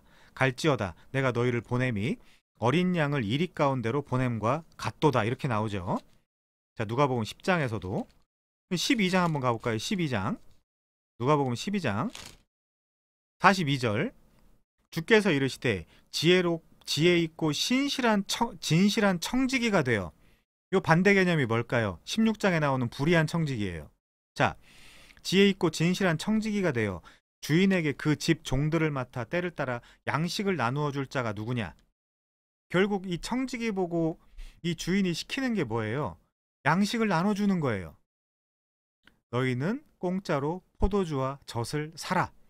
공짜로 사라는 게 말이 되나요? 그럼에도 불구하고 이 주인이 가장 기뻐하는 일은 그 집 종들을 맡아 때를 따라 양식을 나눠주는 거예요. 청지기가 하는 일 중에 가장 기뻐하는 일은 주인이 43절 이를 때 그 종이 그렇게 하는 것을 보면 그 종은 복이 있으리로다. 이는 참으로 너희에게 이르노니 주인이 그 모든 소유를 그에게 맡기리라. 자, 우리 불의한 청지기를 한번 생각해 볼까요? 16장에 불의한 청지기가 뭐냐? 예를 들면 이스라엘이 불의한 청지기예요. 왜요? 하나님이 율법이나 이런데 구약 성경 전체에서 편만하게 이스라엘아 너희들은 이방의 빛이야. 이방의 빛이니까 이 이방인들로 하여금 이 하나님의 언약 가운데로 들어와서 너희들도 하나님의 언약을 지키며 하나님의 자녀가 되라. 이 언약 안으로 들어와라. 초대하고 그들을 깨우치고 가르치는 역할을 해야 되는데 이스라엘이 안 했어요. 심지어 그 누가복음 16장에 그 앞에 문맥을 보면 예수님이 말하자면 그거예요. 세리와 창기들과 식사하시고 교제하시고 말씀을 나누시는데 이 유대인들이라는 인간들이 그걸 비난하고 비판한단 말이에요. 저거 봐라. 어떻게 창녀랑 더러운 창녀랑 세리랑 이방인들이랑 밥을 먹고 말을 섞을 수 있냐? 그러니까 그 하나님이 기뻐하시는 그 양식을 나눠주는 일을 이 유대인들이 안 한 거예요. 걔네들이 사실은 청직인데 청직이. 근데 그 일을 안 한 거예요. 근데 그 일을 예수님이 대신하셨죠. 자, 다시 누가복음 16장으로 돌아오면 그래서 그 청지기가 그것을 깨닫고 그 사람들에게 야 일로 와. 너 얼마 빚졌어? 저 이만큼 빚졌어요. 자, 내가 탕감해 줄게. 야, 넌 얼마 빚졌어? 저 이만큼 빚졌어요. 내가 탕감해 줄게. 그래서 탕감을 해주고 다니는 이야기가 말하자면 이 12장 42절에 그 집 종들을 맡아 때를 따라 양식을 나눠주는 거예요. 하나님은 그걸 기뻐하세요. 그래서 우리는 우리는 그게 이해가 안 가는 거예요. 그 주인의 그 장부에 부채로 기록되어 있는 거를 아니 저 종이 청지기가 뭔데 그걸 막 지워주지? 탕감해주지? 근데 하나님이 어떤 분이라고요? 야 제발 가서 탕감 좀 해주고 돌아다녀. 탕감이 뭡니까? 복음이에요. 왜요? 예수 그리스도를 통해서 여러분들이 예수님을 믿기만 하면 하나님이 여러분을 향해 갖고 있는 그 부채, 죄와 사망과 저주와 심판이라는 그 부채, 그거 다 탕감해 주신대. 너희들 이 안으로 들어오지 않겠니? 라고 얘기하고 다니는 걸 뭐라 그래요? 전도와 선교라고 한다니까요. 그래서 그 불의한 청지기가 내가 할 일을 깨달았다 하면서 탕감해주고 다니는 이야기가 누가복음 16장에 기록이 되어 있는 거예요. 이거 몰트만 같은 사람들은 참 이상한 비유다, 비유의 대가라고 불리는 사람이 그렇게 이야기하기도 하잖아요. 전혀 그렇지 않습니다. 자, 그래서 전도와 선교 이렇게 이제 우리가 적용할 수 있는 거고요. 자, 우리 사도행전 1장으로 가볼까요? 몇 가지만 보겠습니다. 많지만 제가 여기 잔뜩 써왔는데 몇 가지만 볼게요. 그냥 사도행전 1장 3절 그가 고난받으신 후에 또한 그들에게 확실한 많은 증거로 친히 살아계심을 나타내사 40일 동안 그들에게 보이시며 하나님 나라의 일을 말씀하시니라. 사도와 함께 모이사 그들에게 분부하여 이르시되 예루살렘을 떠나지 말고 내게서 들은 바 아버지께서 약속하신 것을 기다리라. 요한은 물로 세례를 베풀었으나 너희는 몇 날이 못되어 성령으로 세례를 받으리라. 왜요? 성령으로 세례를 받아서 내 구원을 확증하고 또 하나 사명을 감당해야 되니까. 그래서 그들이 모였을 때 예수께 여쭈어 이르되 주께서 이스라엘 나라를 회복하심이 이때이니까 하니. 그러니까 얘네들은 아직도 내 나라 이스라엘을 회복해 주는 거를 바라고 있어요. 근데 예수님 뭐라고 해요? 이르시되 때와 시기는 아버지께서 자기의 권한에 두셨으니 너희가 알 바가 아니요 오직, 물론 원문에 오직이란 말은 없습니다. 원문은 그러나예요. 그러나 성령이 오시면, 성령이 너희에게 임하시면이라는 말도 없어요. When the Holy Spirit has come 이렇게 돼 있네요. 너희가 권능을 받고 예루살렘과 온 유대와 사마리아 땅끝까지 이르러 내 증인이 되리라. 증인이 뭐예요? 전도와 선교하는 게 증인이에요. 전도와 선교를 안 하면 구원이 없어요. 그의 기이하신 빛에 들어가게 하신 이의 아름다운 덕을 선전하기 위해서 너희를 구원했다. 근데 나는 구원받았어. 그렇지만 전 전도와 선교는 안 할래요. 너무 피곤해요. 저는 내향형이에요. 그런 거 없습니다. 그래서 전도와 선교를 하라고 할 때 무슨 사람들 불편하게 막 지하철 가서 막 떠들고 소리 지르고 막 그렇게 하라는 게 아니에요.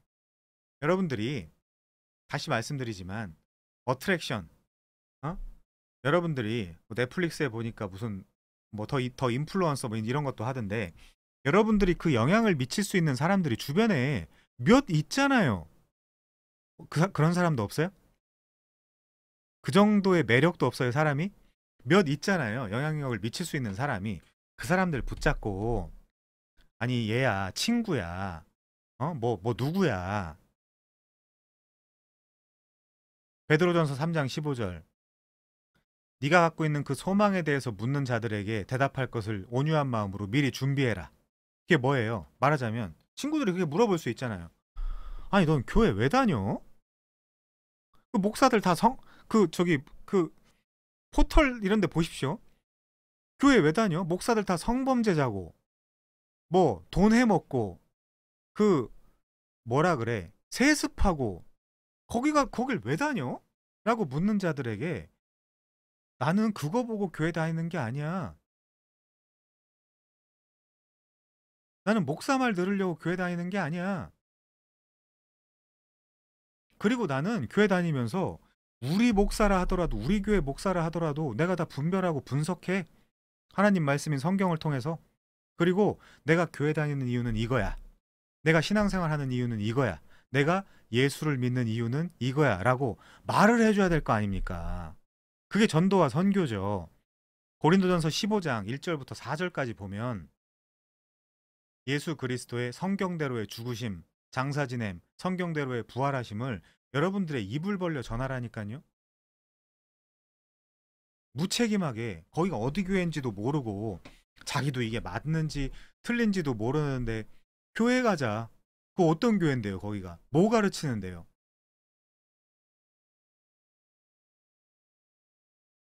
여러분이, 전도와 선교는 목사만 하는 게 아니고요. 여러분들이 여러분의 입을 벌려서 마르튀레스 증언하셔야 돼요. 증인이에요, 증인. 그게 증인이에요, 증인.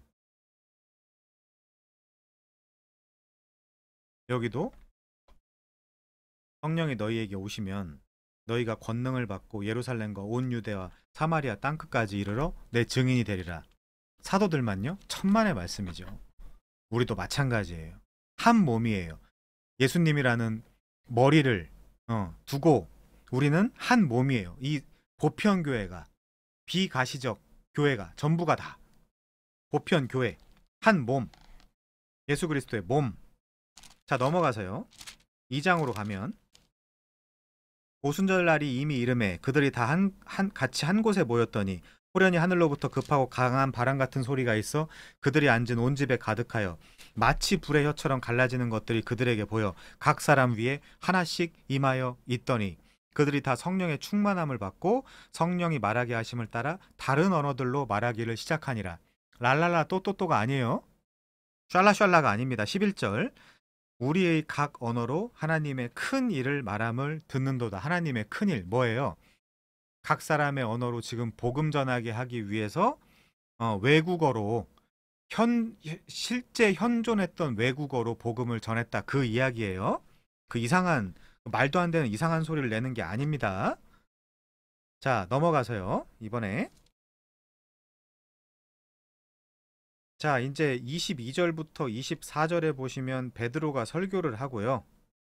자, 38절 볼게요. 베드로가 이르되 너희가 회개하여 각각 예수 그리스도의 이름으로 세례를 받고 죄 사함을 받으라. 그리하면 성령의 선물을 받으리니 이 약속은 너희와 너희 자녀와 모든 먼데 사람, 예를 들면 이방인, 곧 주 우리 하나님이 얼마든지 부르시는 자들에게 하신 것이라. 이렇게 복음을 계속 전하는 거예요.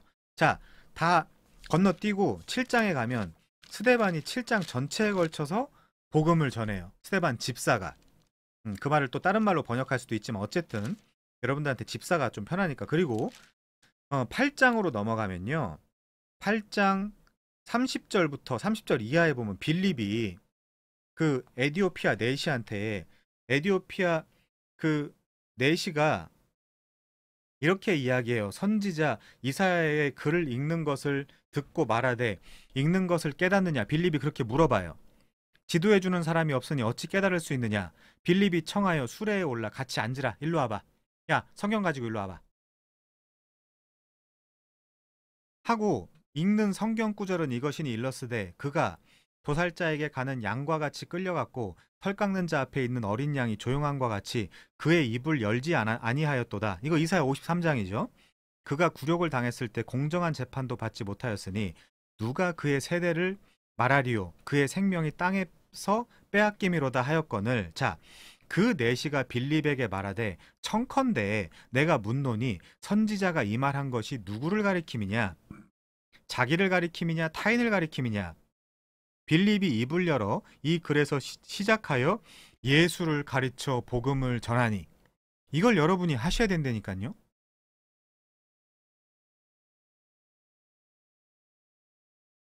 디인플루언서가 돼서 주변 친구들에게.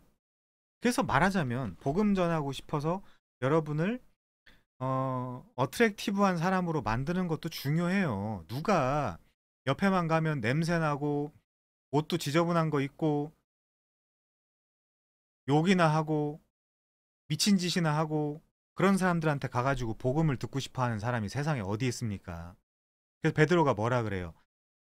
무식한 사람들의 입을 막기 위해서 선행을 해라. 그런 얘기까지 하잖아요. 아니, 간음이나 하고 거짓말이나 하고 그런 사람들한테 가가지고 누가 그 복음 메시지를 듣고 싶어 하는 사람이 세상 천지에 어디 있겠어요.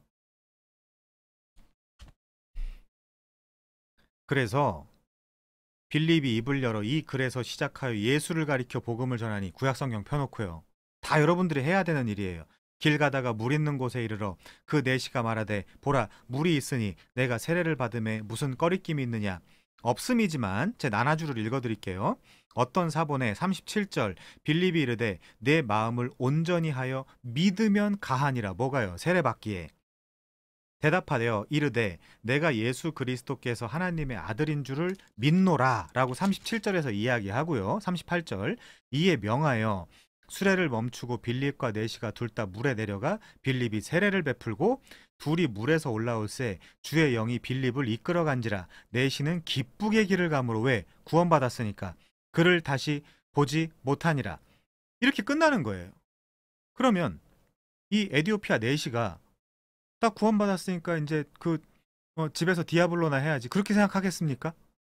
아니겠죠. 자, 넘어갈게요. 그 다음에 9장 20절부터 21절에 보면 갑자기 사울이 다메섹 도상에서 예수를 만나죠. 부활하신 예수를.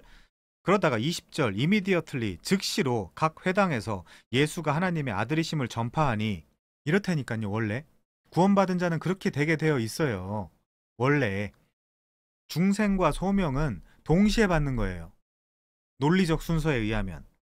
듣는 사람이 다 놀라 말하되 이 사람이 예루살렘에서 이 이름을 부르는 사람을 멸하려던 자가 아니냐. 여기 온 것도 그들을 결박하여 대제사장들에게 이끌어가고자 함이 아니냐 하더라.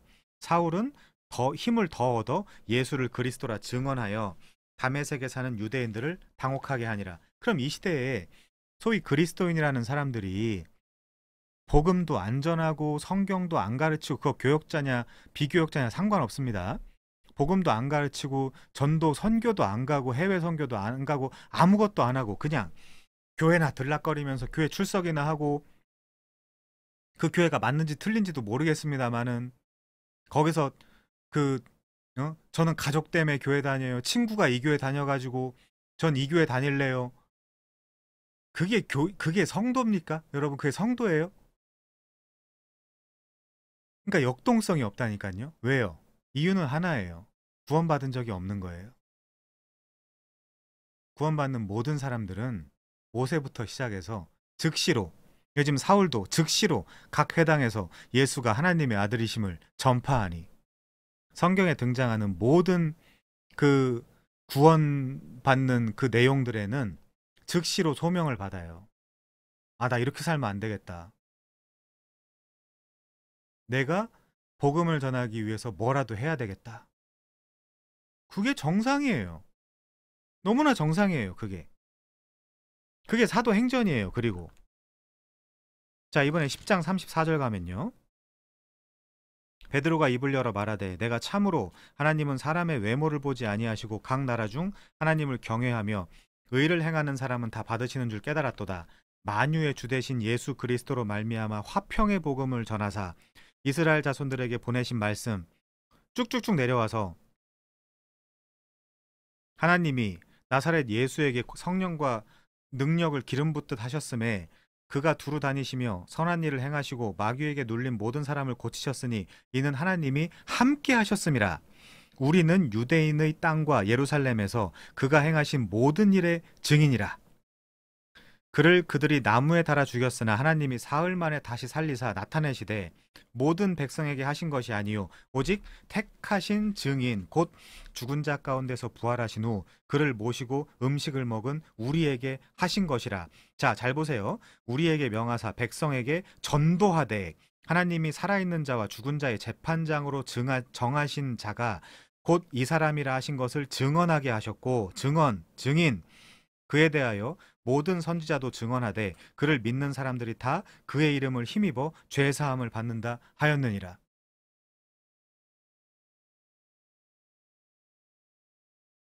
마르띠레오 증언하였다. 마르티스 증인. 자, 그 다음에 이 사도행전 13장 14장은 사도 바울이 갈라디아 프로빈스에서 복음을 전하는 내용이죠.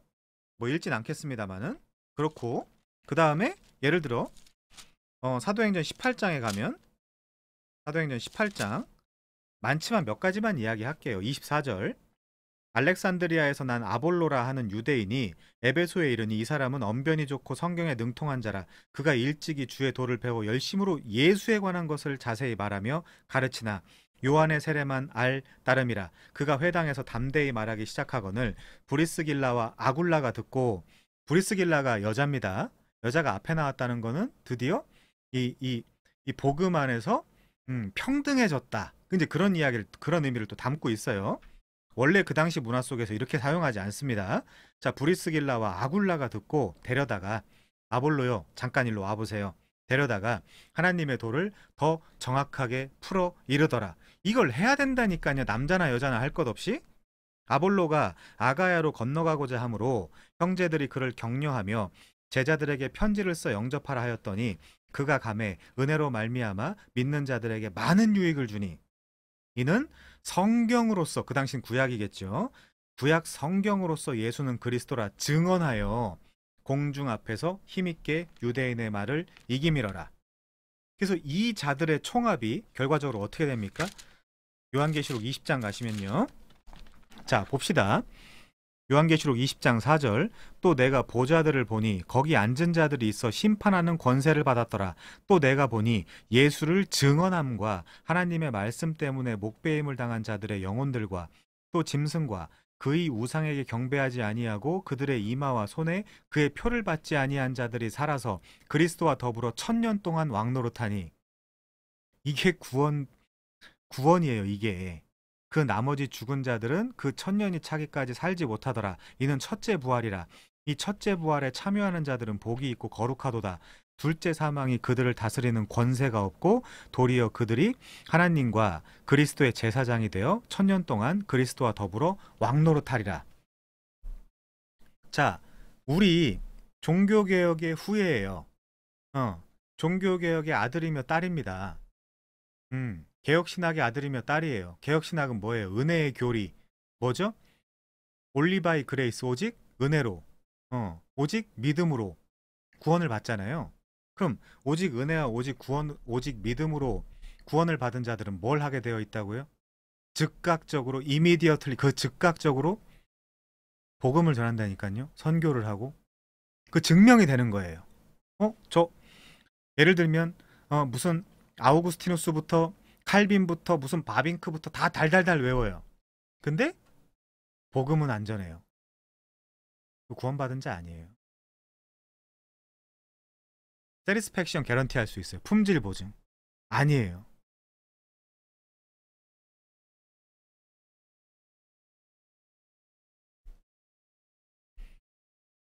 자, 그래서 다시 책으로 가면요. 94페이지. 그 사명을 감당하지 못했기에 인류 역사가 이렇게 하나님을 모르는 세대로까지 오게 된 것이죠. 뭐 이렇게만 이야기할 수는 없습니다. 유기된 자들, 선택받지 못한 자들도 있어요. 지금 방금 우리가 본 것처럼. 자, 그럼에도 불구하고 우리는 복음을 열심히 전해야 돼요. 아니, 예정된 자들만 다 구원을 받을 거면 우리가 복음을 뭐하러 전합니까? 라는 말도 안 되는 이야기를 하는 사람들이 있죠. 그래서 그 이야기를 할 줄을 알고 사도행전 13장 48절 이방인들이 듣고 기뻐하여 하나님의 말씀을 찬송하며 영생을 주시기로 작정된 자들은 다 믿더라. 우리는 전지전능한 자가 아니기 때문에 영생을 주시기로 작정된 자가 누군지 몰라요. 그래서 계속해서 전하고 다니라는 겁니다. 우선 지금 우리가 하고 있는 것처럼 열심히 성경을 읽으시고 배우셔야 돼요. 배우셔야 돼요. 젊을 때. 내가 분부한 모든 것을 가르쳐 지키게 하라. 뭘 알아야 가르쳐 지키죠. 가르쳐 지키게 하죠. 자, 넘어가서요. 제일 밑에 전도와 선교는 예전이나 지금이나 하나님 나라 사람들의 사명인 것이죠. 그래서 뭐라고 한다고요? 제가 지난 강의 때 포괄적으로 말씀드렸던 것 같은데 왕같은 제사장이라고 한다. 교회를. 이스라엘 왕같은 제사장이었지만 거룩한 나라였지만 실패했다. 근데 교회는 너희는 왕같은 제사장. 자, 이건 한번 찾아보도록 하겠습니다. 베드로전서 2장 9절. 자, 이 부분은 확실히 하고 넘어가죠. 너희는 택하신 족속이요 왕같은 제사장이요 거룩한 나라요 그의 소유가 된 백성이니 이것은 이란 뜻이죠. 이것은. 자, 그 이유는 너희를 어두운 데서 불러내어 그의 기이한 빛에 들어가게 하시니 아름다운 덕을 선포하게 하려 하심이라. 너희가 전에는 백성이 아니더니 이제는 하나님의 백성이요 전에는 긍휼을 얻지 못하였더니 이제는 긍휼을 얻은 자니라. 이렇게 얘기하는 거죠. 자, 넘어갑니다. 95페이지. 여러분, 관점이 생기셨나요? 성경 전체를 볼 수 있는 관점. 하나님의 사람은 세상에 섞이지 말고 하나님 나라를 전파하는 사명을 감당해야 된다. 그래서 아까 그랬잖아요. 셋 계열은 가인 계열과 섞여서는 안 된다. 그리고 가인 계열을 정복해야 된다. 라고 할 때 그 정복의 분명한 의미가 뭐예요? 전도하고 선교하는 거예요. 봉사하는 거예요. 봉사하는 거. 정확한 관점이 성경을 이해하는데 얼마나 큰 도움을 주는지. 자, 그래서 우리가 성경 읽기를 시작한 마당에 제가 어떤 분이 그러시더라고요. 요즘 폭풍 업로드를 하신다.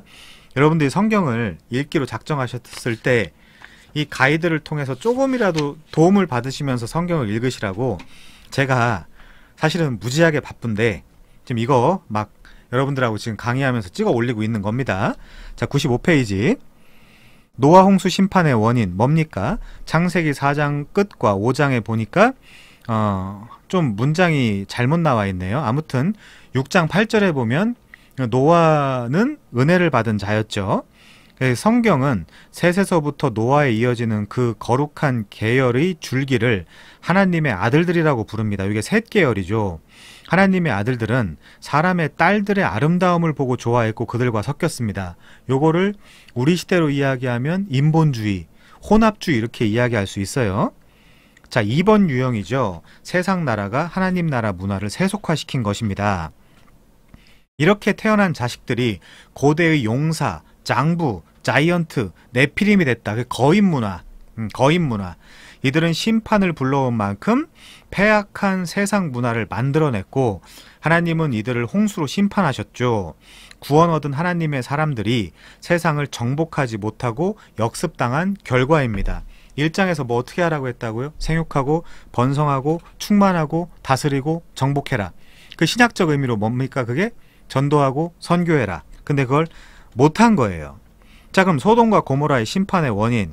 아브라함이 살았던 가나안 땅 문화의 성격은 소돔과 고모라입니다. 개판이죠. 자, 이 소돔 사람들이라는 말 자체가 남색하는 자라는 말로 이 도시의 이름 자체가 남색하는 자들의 도시라는 뜻입니다.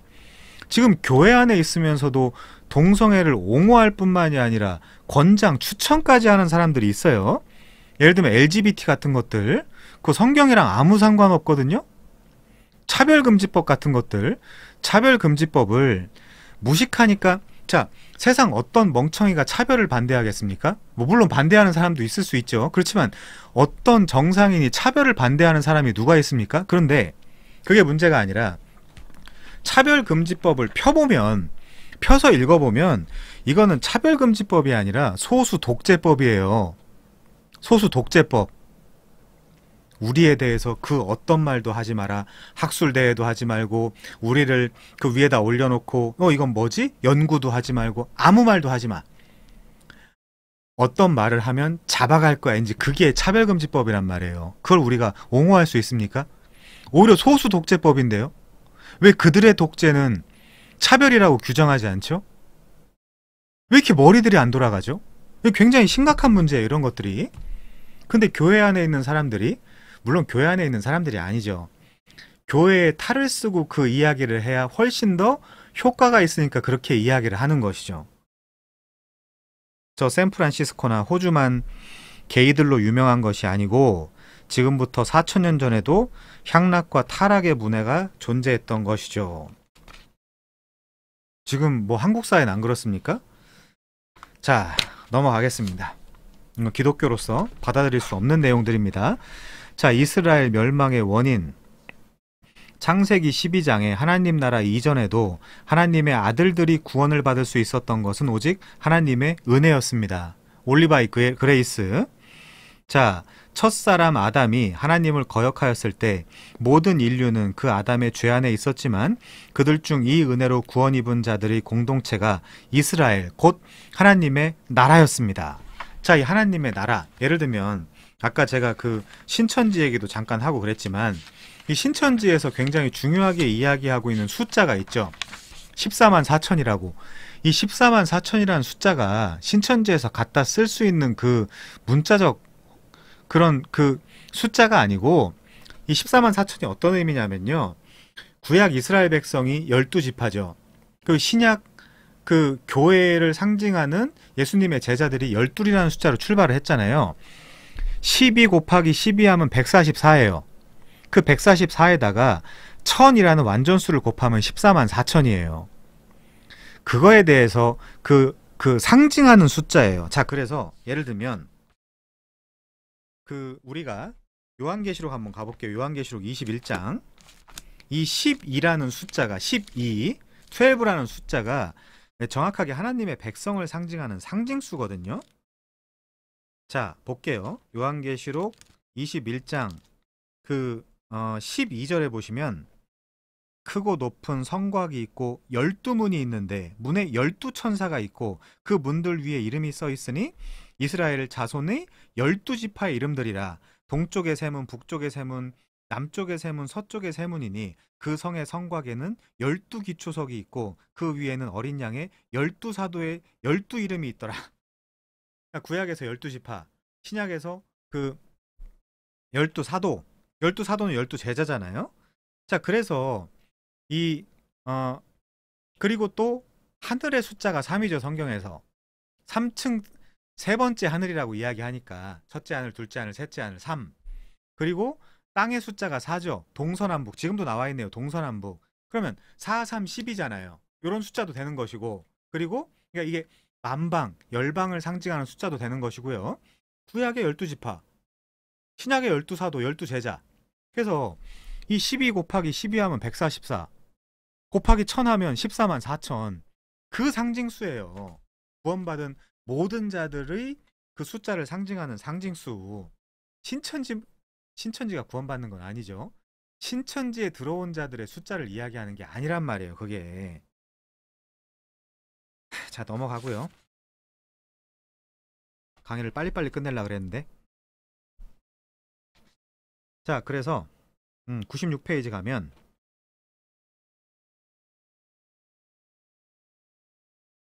노아의 세 아들들은 새 인류로 번성해 나가 나라로 발전하죠. 그 가운데 니무롯이 다스리는 국가 바벨이 출현합니다. 하나님께서 그들의 언어를 흩으시나 그 가운데 셈 계열의 아브라함을 택하여 공동체를 세우십니다. 그 무슨 나라라고 한다고요? 하나님 나라. 어려운 말로 신정국가, 하나님이 통치하는 나라, 하나님이 왕인 나라. 이스라엘은 구원받은 하나님의 백성으로 제사장적인 사명을 감당하지 못하고 오히려 이웃나라의 우상을 섬깁니다. 가나안 땅 가서 그 짓 많이 했죠. 세속화가 일어나죠. 이스라엘은 결국 정복당합니다. 이스라엘이 정복당해요. 그러나 그들 중에 다윗의 혈통을 통해 구원자 그리스도가 나게 하시죠. 제가 아까 족보 이야기를 계속 해드렸죠.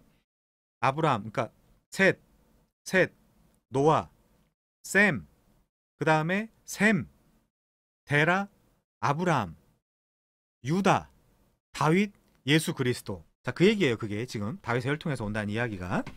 자, 97페이지. 여러분, 창세기 1장부터 12장까지를 오래 다루어 왔는데 이유가 뭘까요? 그건 성경을 바라보는 관점이 똑바로 정리되지 않으면 성경을 읽는 것이 어려울 수 있기 때문에 그렇습니다. 관점이 똑바로 돼야 된다는 거죠. 자, 그래서 3과에서 내내 끌고 온 관점 1과 2를 최종 정리합시다. 1. 누가 왕이냐. 2. 셋 계열은 가인 계열과 섞이면 안 된다. 정복해야 된다. 전도와 선교해야 된다. 자, 관점 1, 2를 마치면서 성경이 말하고자 하는 중심 주제를 알고 읽어야 됩니다. 성경이 말하고자 하는 중심 주제는 뭐예요? 하나님 나라. 그렇죠? 아브라함을 통해서 처음 시작된 하나님 나라. 그래서 그 아브라함의 언약, 아브라함의 씨, 갈라디아 3장 16절, 예수 그리스도를 통한 하나님 나라의 회복과 완성. 그렇게 이제 그것이 성경이 말하고자 하는 중심 주제죠. 자, 그래야 사건이나 여러 가지 사건들, 이벤트들, 말씀들 이런 모든 것들이 유기적으로 연결이 된다. 이 이야기를 왜 하는지. 아, 하나님 나라를 위해서 이야기하는구나. 그래야 구약과 신약의 구원의 길이 같다는 것을 알게 됩니다. 성경은 일관된 구원관을 우리에게 말합니다. 즉, 구약의 하나님과 신약의 하나님이 다르다는 오해를 버려야 합니다. 창세기 앞부분을 절대 신화처럼 생각하지 말자. 성경은 신화가 아니다. 그렇게. 자, 마지막 페이지입니다. 창조시대의 바다, 진리의 뿌리가 심긴 곳. 여기에 희귀한 생명들이 늘 손에 닿지 않는 깊은 곳에 숨어 있듯이 신화처럼 생각하기 쉬웠던 요 부분, 예를 들면 특별히 1장부터 11장까지 인류 일반 역사, 태고사를 통해서 이 신화처럼 생각하기 쉬웠던 이 부분에 깊은 진리가 가장 많이 숨어 있었던 것을 우리가 발견할 수 있다. 그래서 이 창세기 앞부분, 태고사는 성경 전체를 흘러가게 만드는 나침판과 같다. 성경 전체를 보게 만드는 관점이 숨겨져 있는 보물창고다. 그래서 사모님께서 그 말씀을 하시는 거죠. 우리 모두 그 보물을 열심히 파냅시다. 그래서 여러분들이 이 강의를 듣고 대충 이게 목사님이 얘기한 게 이 얘기구나 이해만 돼도, 그래서 처음에 성경 일독을 하고 그 다음 일독을 했을 때 대강 마크로스코픽하게 그 거시적으로 대충 이해하고, 또 두 번째 이독할 때 좀 더 구체적이고 3독, 4독, 5독, 10독, 20독, 30독, 100독까지 이제 목표로 삼으셔서 점점 읽는 속도도 빨라져요.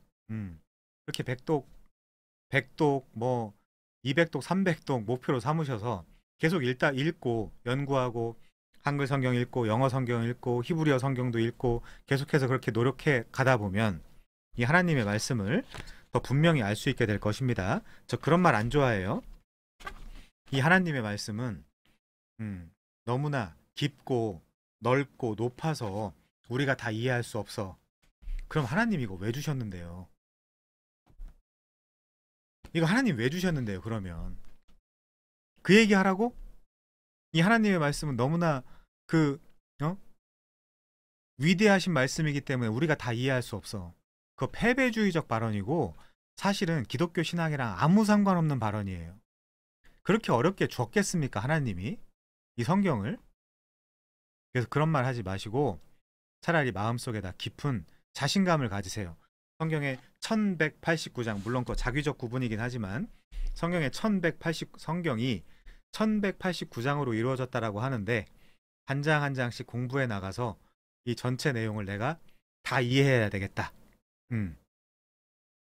그럴 때 학자들의 도움도 받고 교회 공동체에서 내가 해석한 것과 남이 해석한 것 같이 나눠가면서 맞춰가고 내가 틀렸으면 틀릴 수 있어요. 우리는 오류와 모순 덩어리의 존재란 말이에요. 틀릴 수 있어요. 내가 틀렸으면 인정하고 깔끔하게. 그게 교회 공동체가 성경을 해석해 나가는 방법이거든요. 내가 이번엔 틀리고 네가 다음에 틀리고, 네가 이번에 날 알려주고 내가 다음에 널 알려주고, 그때 기분 나빠하지 말고. 뭔가 우리 교회가 잘못된 방향으로 가고 있으면 개혁합시다. 바꿉시다. 우리가 왜 이거 가지고 고민하죠?